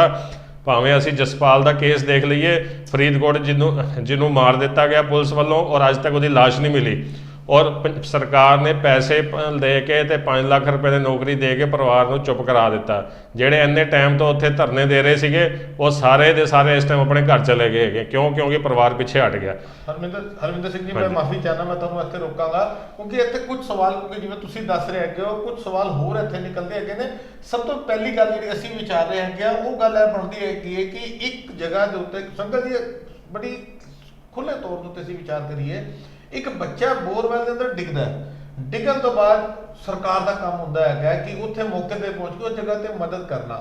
ਸਭ ਤੋਂ ਪਹਿਲਾ ਸਭ ਤੋਂ ਕੁਐਸਚਨ ਸਰਕਾਰ ਦੇ ਉੱਤੇ ਇਹ ਲੱਗਦਾ ਹੈਗਾ ਕਿ ਡੇਰੇ ਵਾਲਿਆਂ ਨੂੰ ਅਥਾਰਟੀ ਕਿਹਨੇ ਦਿੱਤੀ, ਉਹਨਾਂ ਕੋਲ ਕਿਹੜਾ ਰਾਈਟ ਹੈ, ਕਿ ਉਹਨਾਂ ਦੇ ਕੋਲ ਕੋਈ ਸਰਟੀਫਿਕੇਟ ਸੀ, ਕਿ ਉਹ ਇਹਦੀ ਏਜੰਸੀ ਸਨ। ਅਗਰ ਡੇਰੇ ਵਾਲੇ ਅਗਰ ਉੱਥੇ ਜਾ ਕੇ ਫੋਰਸਿਸ ਤੋਂ ਪਹਿਲੇ ਜਾ ਕੇ ਕੰਮ ਕਰ ਰਹੇ ਨੇ, ਕੋਈ ਇਕਵਿਪਮੈਂਟਸ ਨਹੀਂ ਨੇ, ਜਿਵੇਂ ਹਰਮਿੰਦਰ ਸਿੰਘ ਹੋਰਾਂ ਨੇ ਵੀ ਦੱਸਦੇ, ਬਾਲਟੀਆਂ ਦੇ ਨਾਲ ਤੇ ਪੱਤਲਾਂ ਦੇ ਨਾਲ, ਜਿਹਨੂੰ ਲੋਹੇ ਦੀ ਪਲੇਟ ਕਹਿੰਦੇ ਰੋਟੀ ਦੀਆਂ, ਉਹਦੇ ਨਾਲ ਮਿੱਟੀ ਪੁੱਟੀ ਜਾ ਰਹੀ ਹੈ। ਤੇ ਇਹਦਾ ਮਤਲਬ ਕਿੱਥੇ ਨਾ ਕਿਤੇ ਇੱਕ ਸਾਜ਼ਿਸ਼ ਚੱਲ ਰਹੀ ਸੀ ਇਸ ਮੁੱਦੇ ਨੂੰ ਹਾਈਲਾਈਟ ਕਰਨ ਦੀ। ਮੈਂ ਇਸੇ ਗੱਲ ਦੇ ਉੱਤੇ ਆ ਰਿਹਾ ਸੀ ਕਿ ਇੱਥੇ ਟੋਟਲ ਜਿਹੜੀ ਨੈਗਲੀਜੈਂਸ ਹੋਈ ਹੈ, ਇੰਟੈਂਸ਼ਨਲੀ ਨੈਗਲੀਜੈਂਸ ਹੋਈ ਹੈ। ਇਸ ਚੀਜ਼ ਦੀ ਇੱਕ ਜੁਡੀਸ਼ੀਅਲ ਇਨਕੁਆਇਰੀ ਹੋਣੀ ਚਾਹੀਦੀ ਹੈ, ਪੰਜਾਬ ਦੇ ਲੋਕਾਂ ਵੱਲੋਂ ਮੰਗ ਹੋਣੀ ਚਾਹੀਦੀ ਹੈ। ਕਿਉਂਕਿ ਮੈਂ ਉਸੇ ਗੱਲ ਤੇ ਆ ਰਿਹਾ ਸੀ ਕਿ ਜਿਹੜਾ ਪਰਿਵਾਰ ਹੁੰਦਾ ਹੈ, ਪਰਿਵਾਰ ਪ੍ਰੈਸ਼ਰ 'ਚ ਆ ਜਾਂਦਾ ਸਰਕਾਰਾਂ ਦੇ, ਲੇਕਿਨ ਜਿਹੜੇ ਆਮ ਲੋਕੀ ਹੁੰਦੇ ਆ, ਪੰਜਾਬ ਦੇ ਜਿਹੜੀ ਯੂਥ ਹੈਗੀ ਹੈ, ਪੰਜਾਬ ਦਾ ਨੌਜਵਾਨ ਹੈਗਾ, ਉਹਨਾਂ ਨੂੰ ਜੁਡੀਸ਼ੀਅਲ ਇਨਕੁਆਇਰੀ ਦੀ ਮੰਗ ਦੇ ਉੱਤੇ ਸਰਕਾਰ ਤੇ ਪ੍ਰੈਸ਼ਰ ਪਾਉਣਾ ਚਾਹੀਦਾ ਕਿ ਇਸ ਮਾਮਲੇ ਦੀ ਜੁਡੀਸ਼ੀਅਲ ਇਨਕੁਆਇਰੀ ਹੋਏ। ਜਿਹੜੇ ਦੋਸ਼ੀ ਹੈਗੇ ਆ ਉਹਨਾਂ ਨੂੰ ਬਣਦੀ ਸਜ਼ਾ ਦਿੱਤੀ ਜਾਵੇ, ਕਿਉਂਕਿ ਉਹ ਸਾਰੇ ਫਤਿਹਵੀਰ ਦੇ ਕਤਲ ਦੇ ਬਰਾਬਰ ਦੇ ਜ਼ਿੰਮੇਵਾਰ ਹੈਗੇ ਆ। ਹਰਮਿੰਦਰ ਸਿੰਘ ਜੀ, ਆਪਾਂ ਤੁਹਾਨੂੰ ਅਪਡੇਟ ਦੇ ਦਈਏ, ਹੁਣ ਸੋਸ਼ਲ ਮੀਡੀਆ ਤੇ ਜਿਹੜੇ ਕਈ ਗਰੁੱਪਸ ਹੈਗੇ ਨੇ ਉਹਨਾਂ ਦੇ ਵੱਲੋਂ ਦਾਅਵਾ ਕੀਤਾ ਜਾ ਰਿਹਾ, ਆਉਣ ਕੁਝ ਘੰਟੇ ਦੇ ਅੰਦਰ ਗੱਲ ਕਲੀਅਰ ਵੀ ਹੋ ਜਾਏਗੀ ਕਿ ਕੱਲ ਪੰਜਾਬ ਨੂੰ ਬੰਦ ਦਾ ਸੱਦਾ ਵੀ ਦਿੱਤਾ ਗਿਆ। ਔਰ ਇਸ ਵੇਲੇ ਜਿਸ ਵੇਲੇ ਆਪਾਂ ਇੰਡੀਅਨ ਟਾਈਮ ਤਕਰੀਬਨ 8:30 ਵਜੇ ਦਾ ਟਾਈਮ ਹੈ ਜਦੋਂ ਅਸੀਂ ਲਾਈਵ ਡਿਬੇਟ 'ਚ ਬੈਠੇ ਹੈਗੇ ਆ, ਤੇ ਇਸ ਵੇਲੇ ਕਈ ਜਗ੍ਹਾ ਦੇ ਉੱਤੇ ਸੰਗਤਾਂ ਦੇ ਵੱਲੋਂ ਧਰਨਾ ਵੀ ਦੇ ਦਿੱਤਾ ਗਿਆ ਹੈਗਾ। ਮਗਰ ਗੱਲ ਹੈਗੀ ਹੈ ਕਿ ਕੀ ਉਹ ਪਰਿਵਾਰ ਜਿਹਦੇ ਉੱਤੇ ਇਸ ਵੇਲੇ ਸੋਚੀਏ ਪੰਜਾਬ ਪੁਲਿਸ ਦਾ ਪ੍ਰੈਸ਼ਰ ਵੀ ਹੈ, ਸਰਕਾਰ ਦਾ ਪ੍ਰੈਸ਼ਰ ਵੀ ਹੈ, ਕਿ ਉਹ ਇਨਸਾਫ ਦੀ ਮੰਗ ਕਰ ਪਾਏਗਾ। ਇਹ ਤਾਂ ਹੁਣ ਅਸੀਂ ਕਹੀਏ ਪੰਜਾਬ ਦੀ ਜਨਤਾ ਨੂੰ, ਪੰਜਾਬ ਦੇ ਯੂਥ ਨੂੰ ਜਾਗਣਾ ਪਏਗਾ ਕਿ ਅਗਰ ਅੱਜ ਕੱਲ੍ਹ ਕਿਸੇ ਹੋਰ ਦਾ ਪੁੱਤ ਮਰਿਆ, ਮਾਫ ਕਰਨਾ, ਕੱਲ੍ਹ ਨੂੰ ਤੁਹਾਡਾ ਪੁੱਤ ਮਰੇਗਾ, ਕਿਉਂਕਿ ਆਮ ਬੰਦੇ ਦੀ ਇੱਥੇ ਕੋਈ ਕਦਰ ਨਹੀਂ ਹੈਗੀ ਹੈ। ਇੱਕ ਪ੍ਰਾਈਵੇਟ ਚੈਨਲ, ਆਪਾਂ ਨਾਮ ਨਹੀਂ ਲੈਂਦੇ ਹੈਗੇ, ਉਹਦੇ ਉੱਤੇ ਉਸ ਪਰਿਵਾਰ ਨੇ ਦਾਅਵਾ ਕੀਤਾ ਹੈ, ਆਰੋਪ ਲਗਾਇਆ ਪੁਲਿਸ ਦੇ ਵੱਡੇ ਅਫਸਰਾਂ ਦੇ ਉੱਤੇ ਕਿ ਇਹ ਪੁਲਿਸ ਵਾਲੇ ਰਾਤੀ ਸਾਡੇ ਘਰ ਆਉਂਦੇ ਸਨ ਤੇ ਸਾਨੂੰ ਕਹਿੰਦੇ ਸਨ ਸਾਨੂੰ ਪਰੌਂਠੇ ਬਣਾ ਕੇ ਖਾਓ, ਸਾਡੇ ਲਈ ਨਿੰਬੂ ਪਾਣੀ ਦਾ ਇੰਤਜ਼ਾਮ ਕਰੋ, AC ਔਨ ਕਰੋ। ਦੇਖੋ ਕਿੰਨੀ ਜ਼ਾਲਿਮਾਨਾ ਗੱਲ ਹੈਗੀ ਹੈ ਕਿ ਜਿਸ ਪਰਿਵਾਰ ਦਾ ਬੱਚਾ ਅੰਦਰ ਦਬਿਆ ਪਿਆ ਹੈ, ਜਿਹੜੇ ਰੋ ਰੋ ਕੇ ਅਰਦਾਸਾਂ ਕਰ ਰਹੇ ਨੇ, ਉਹਨਾਂ ਦੇ ਵੱਲੋਂ, ਉਹਨਾਂ ਦੇ ਉੱਤੇ ਪੁਲਿਸ ਦੇ ਵੱਲੋਂ ਪ੍ਰੈਸ਼ਰ ਪਾਇਆ ਜਾ ਰਿਹਾ ਹੈ ਕਿ ਅੱਧੀ ਰਾਤੀ ਆ ਕੇ ਤੁਸੀਂ ਸਾਡੇ ਲਈ ਪਰੌਂਠੇ ਬਣਾਓ। ਇਸ ਤੋਂ ਵੱਡੀ ਨਲਾਇਕੀ ਦੀ ਗੱਲ ਰਣਵੀਰ ਸਿੰਘ ਜੀ ਕੀ ਹੋਏਗੀ? ਇੰਨਾ ਪੱਥਰ ਦਿਲ ਇਨਸਾਨ ਹੋਣਾ। ਮਾਫ ਕਰਨਾ, ਅੱਜ ਪੂਰਾ ਵਰਲਡ ਉਸ ਬੱਚੇ ਦੇ ਨਾਲ ਜੁੜਿਆ ਰਿਹਾ ਪਿਛਲੇ 6 ਦਿਨਾਂ ਤੋਂ, ਜਦਕਿ ਕੋਈ ਖੂਨ ਦਾ ਰਿਸ਼ਤਾ ਨਹੀਂ ਸੀ, ਸਿਰਫ ਇੱਕ ਇਨਸਾਨੀਅਤ ਦਾ ਰਿਸ਼ਤਾ ਸੀ। ਈਵਨ ਤੱਕ ਖਾਲੀ ਇੰਡੀਅਨਸ ਦੀ ਨਾ ਗੱਲ ਕਰੀਏ, ਜਿਹੜੇ ਫੋਰਨਰਸ ਹੈਗੇ ਨੇ ਜਿਨ੍ਹਾਂ ਨੂੰ ਵੀ ਇਹ ਇਸ਼ੂ ਸਮਝ ਆਇਆ, ਉਹਨਾਂ ਦੇ ਕਮੈਂਟਸ ਹਰ ਫੇਸਬੁੱਕ ਪੇਜ ਦੇ ਉੱਤੇ ਹੈਗੇ ਸਨ ਕਿ ਬੱਚੇ ਦੀ ਜ਼ਿੰਦਗੀ ਬਚੇ। ਇੱਕ ਮਨੁੱਖ ਦਾ, ਮਾਫ ਕਰਨਾ, ਕਿ ਜਾਨਵਰ ਦਾ ਬੱਚਾ ਵੀ ਹੁੰਦਾ, ਅਟੈਚਮੈਂਟ ਉਹਦੇ ਨਾਲ ਵੀ ਹੋ ਜਾਂਦੀ ਹੈ, ਮਗਰ ਇਨਸਾਨ ਦਾ ਬੱਚਾ ਡਿੱਗਿਆ ਹੋਵੇ ਤੇ ਰਣਵੀਰ ਸਿੰਘ ਜੀ ਉਹਦੇ ਪਰਿਵਾਰ ਦੇ ਕੋਲੋਂ ਅੱਧੀ ਰਾਤੀ ਪਰੌਂਠੇ ਬਣਵਾਏ ਜਾਣ, ਏਸੀ ਚਾਲੂ ਕਰਵਾਇਆ ਜਾਏ, ਨਿੰਬੂ ਪਾਣੀ ਮੰਗਿਆ ਜਾਏ, ਕੀ ਕਹੋਗੇ? ਬਿਲਕੁਲ ਠੀਕ ਕਹਿ ਰਹੇ ਹੋ ਜਸਵਿੰਦਰ ਜੀ। ਪਹਿਲੀ ਗੱਲ ਤਾਂ ਇਹ ਹੈ ਜੀ ਕਿ ਹੁਣ ਤੇ ਜਿਹੜਾ ਪਰਿਵਾਰ ਹੈ ਬੜੀ ਦੁੱਖ ਦੀ ਸਟੇਟ 'ਚ ਹੈ। ਅਸੀਂ ਉਹਨਾਂ ਤੋਂ ਕੁਝ ਨਹੀਂ ਲੈ ਸਕਦੇ, ਨਾ ਉਹਨਾਂ ਨੂੰ ਕੁਝ ਕਹਿ ਸਕਦੇ, ਨਾ ਸਲਾਹ ਦਿੱਤੀ ਜਾ ਸਕਦੀ ਹੈ ਕਿ ਜੋ ਉਹਨਾਂ ਦਾ ਦੁੱਖ ਹੈ ਉਹ ਸਿਰਫ ਉਹਨਾਂ ਨੂੰ ਪਤਾ। ਅਸੀਂ ਕੋਸ਼ਿਸ਼ ਕਰ ਸਕਦੇ ਹਾਂ ਉਹਨਾਂ ਨਾਲ ਹੋਣ ਦੀ, ਮਗਰ ਉਹਨਾਂ ਦੁੱਖ ਸਾਡੇ 'ਚ ਨਹੀਂ ਆ ਸਕਦਾ ਜਿੰਨਾ ਉਹਨਾਂ ਦਾ। ਕਿਉਂਕਿ ਜੋ ਦਰਦ ਉਸ ਮਾਂ ਦਾ ਦਰਦ ਹੈ, ਮਾਫ ਕਰਨਾ, ਪੂਰੀ ਦੁਨੀਆ ਦਾ ਦਰਦ ਇੱਕ ਪਾਸੇ, ਉਸ ਬੱਚੇ ਦੀ ਮਾਂ ਦਾ ਦਰਦ ਇੱਕ ਪਾਸੇ। ਮੈਂ ਹੁਣ ਇਹ ਗੱਲ ਕਰਨਾ ਕਿ ਜਿਹੜੇ ਉਸ ਪਰਿਵਾਰ ਦੇ ਨਾਲ ਅਗਰ ਕੋਈ ਬੰਦਾ ਜਿਹੜਾ ਉਹਨਾਂ ਨਾਲ ਹਮਦਰਦੀ ਰੱਖਦਾ ਤੇ ਉਹਦਾ ਫਰਜ਼ ਬਣਦਾ ਹੈ ਕਿ ਉਹਨਾਂ ਦੀ ਥਾਂ ਤੇ ਇਸ ਚੀਜ਼ ਨੂੰ ਪ੍ਰੋਟੈਸਟ ਕੀਤਾ ਜਾਏ ਤੇ ਉਹਨਾਂ ਦੇ ਅਗੇਂਸਟ ਕੀਤਾ ਜਾਏ ਜਿਨ੍ਹਾਂ ਦੇ ਕਾਰਨ ਅੱਜ ਉਹ ਛੋਟਾ ਜਿਹਾ ਬੱਚਾ ਇਸ ਦੁਨੀਆ 'ਚ ਨਹੀਂ ਹੈ।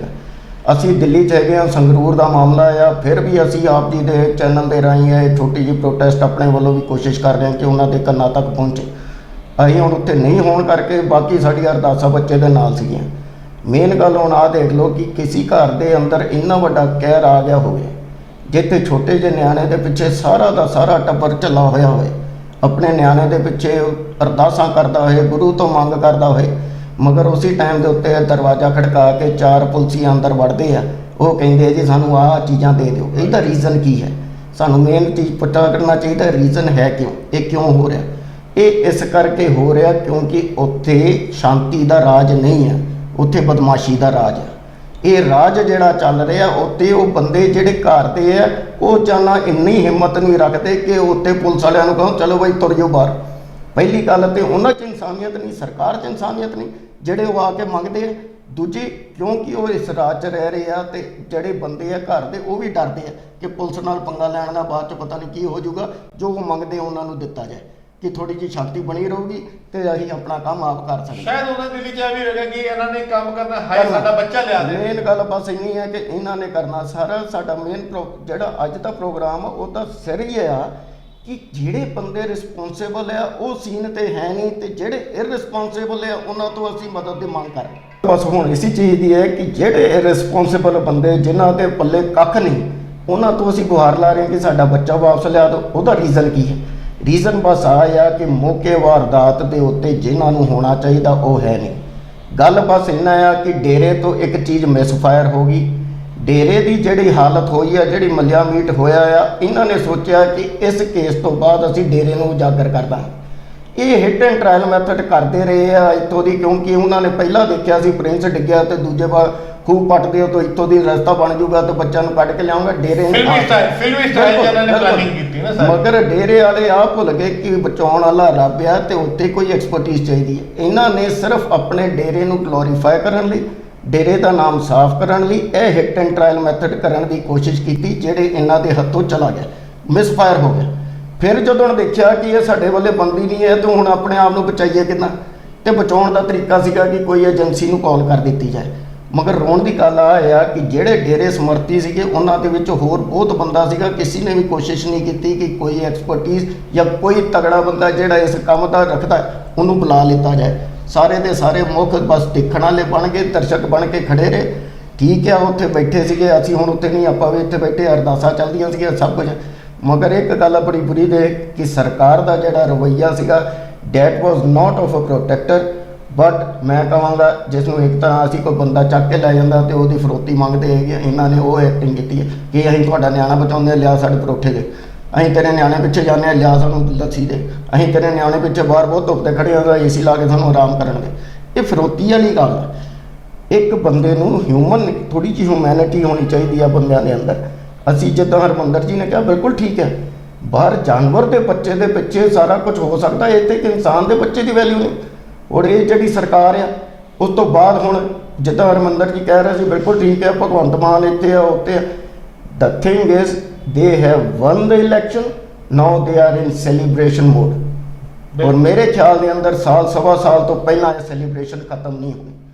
ਜਦ ਤੱਕ ਇਹ ਸੈਲੀਬ੍ਰੇਟ ਕਰਦੇ ਰਹਿਣਗੇ, ਇਹੋ ਜਿਹੇ ਹਾਦਸੇ ਵਾਪਰਦੇ ਰਹਿਣਗੇ, ਤਾਂ ਮਾਫ ਕਰਨਾ, ਸਾਡੇ ਤੁਹਾਡੇ ਕੋਈ ਨੂੰ ਵੀ ਇਹ ਦੁੱਖ ਦੇਖਣੇ ਹੀ ਪੈਣੇ। ਨਾਲੇ ਉਹਨਾਂ ਨੂੰ ਇਹ ਵੀ ਪਤਾ ਹੈਗਾ ਕਿ ਹੱਲੇ ਇਲੈਕਸ਼ਨ ਹੋਣ ਦੇ ਵਿੱਚ ਬਹੁਤ ਟਾਈਮ ਪਿਆ ਤੇ ਲੋਕਾਂ ਦੀ ਮੈਮਰੀ ਜਿਹੜੀ ਹੈਗੀ ਹੈ ਬੜੀ ਸ਼ਾਰਟ ਹੁੰਦੀ ਹੈ, ਤੇ ਇਹ ਜਦੋਂ ਵੋਟਾਂ ਦਾ ਟਾਈਮ ਆਣਾ ਇਹ ਸਭ ਭੁੱਲ ਜਾਣਾ ਲੋਕਾਂ ਨੇ।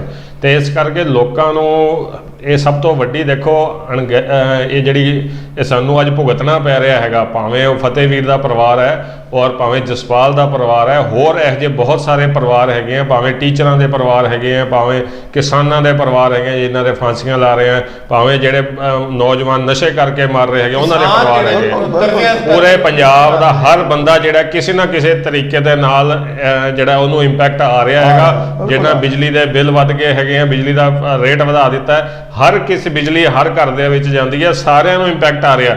ਤੇ ਦੋਸ਼ੀ ਔਰ ਇਹ ਸਾਡੇ ਆਪਣੇ ਕੰਡੇ ਬੀਜੇ ਹੋਏ ਹੈਗੇ ਆ, ਜਿਹੜੇ ਕਿ ਅਸੀਂ EVM ਦੇ ਟਾਈਮ ਜਿਹੜੇ ਬਟਨ ਦੱਬ ਕੇ ਆਏ ਆ, ਜਿਹੜੇ ਅਸੀਂ ਗੁੰਮਰਾਹ ਹੋਏ ਹੈਗੇ ਆ, ਔਰ ਅਸੀਂ ਆਪਣੇ ਚੰਗੇ ਲੀਡਰਾਂ ਦੀ ਅਸੀਂ ਚੋਣ ਕਰਨ ਦੇ ਵਿੱਚ ਅਸੀਂ ਫੇਲ ਹੋਏ ਆ।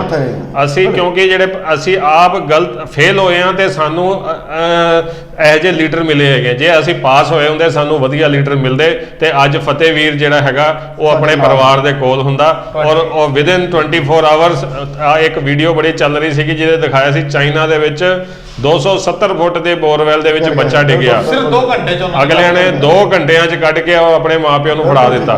ਤੇ ਇੱਥੇ 120 ਫੁੱਟ ਦਾ ਟੋਇਆ ਇਹਨਾਂ ਕੋਲ ਪੱਟਿਆ ਨਹੀਂ ਗਿਆ 6 ਦਿਨ ਦੇ ਅੰਦਰ। ਤੁਹਾਡੀ EVM ਤੋਂ ਮੈਨੂੰ ਹੱਸੀ ਆ ਗਈ ਗੱਲ, ਕਿਉਂਕਿ ਜਦ ਕਿ ਅੱਜ ਬੜੇ ਦੁਖੀ ਹਿਰਦੇ ਨਾਲ ਅਸੀਂ ਸਾਰੇ ਬੈਠੇ ਆ, ਤੇ ਜਿਹੜੇ ਸਾਡੇ ਵਿਊਅਰਸ ਦੇਖ ਰਹੇ ਨੇ ਪੂਰੇ ਵਰਲਡ ਦੇ ਅੰਦਰ, ਉਹਨਾਂ ਨੂੰ ਵੀ ਦੁੱਖ ਹੋ ਰਿਹਾ ਹੈਗਾ। ਹੱਸੀ ਇਸ ਕਰਕੇ ਆਈ, ਇਸ ਹਾਲਾਤ ਉੱਤੇ ਨਹੀਂ, ਆਪਣੇ ਸਿਸਟਮ ਦੇ ਉੱਤੇ ਆਈ।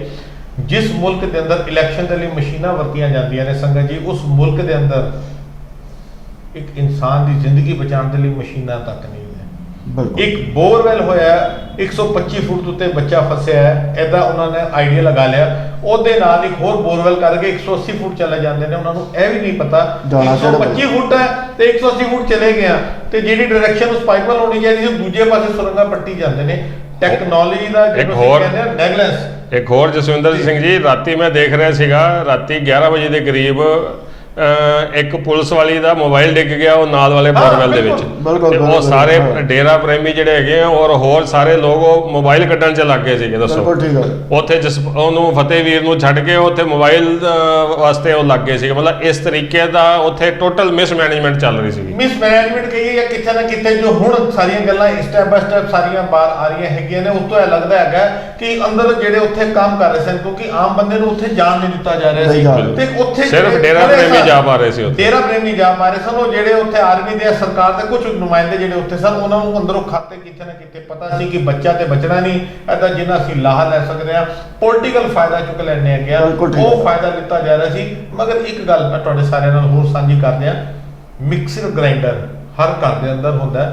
ਤੁਸੀਂ ਕਦੀ ਦੇਖਿਆ ਹੋਵੇਗਾ ਘਰ ਦੀ ਮਿਕਸੀ ਨੂੰ, ਸਾਡਾ ਪ੍ਰੋਗਰਾਮ ਦੇਖਦੇ ਦੇਖਦੇ ਘਰ ਦੀ ਘਰ ਮਿਕਸੀ ਨੂੰ ਚੁੱਕ ਕੇ ਜ਼ਰੂਰ ਦੇਖਣਾ ਸੰਗਤ ਜੀ। ਉਹਦੇ ਅੰਦਰ ਇੱਕ ਬਲੇਡ ਲੱਗਾ ਹੁੰਦਾ ਜਿਹੜੀ ਮੋਟਰ ਨਾਲ ਚੱਲਦੀ ਹੈ, ਤੇ ਹਰ ਚੀਜ਼ ਨੂੰ ਕੱਟ ਦਿੱਤਾ ਜਾਂਦਾ ਹੈ। ਕਿ ਤੁਹਾਡੇ ਸਾਰਿਆਂ ਨੂੰ ਪਤਾ ਕਿ ਫਤਿਹਵੀਰ ਨੂੰ ਕੱਢਿਆ ਕਿਵੇਂ ਗਿਆ?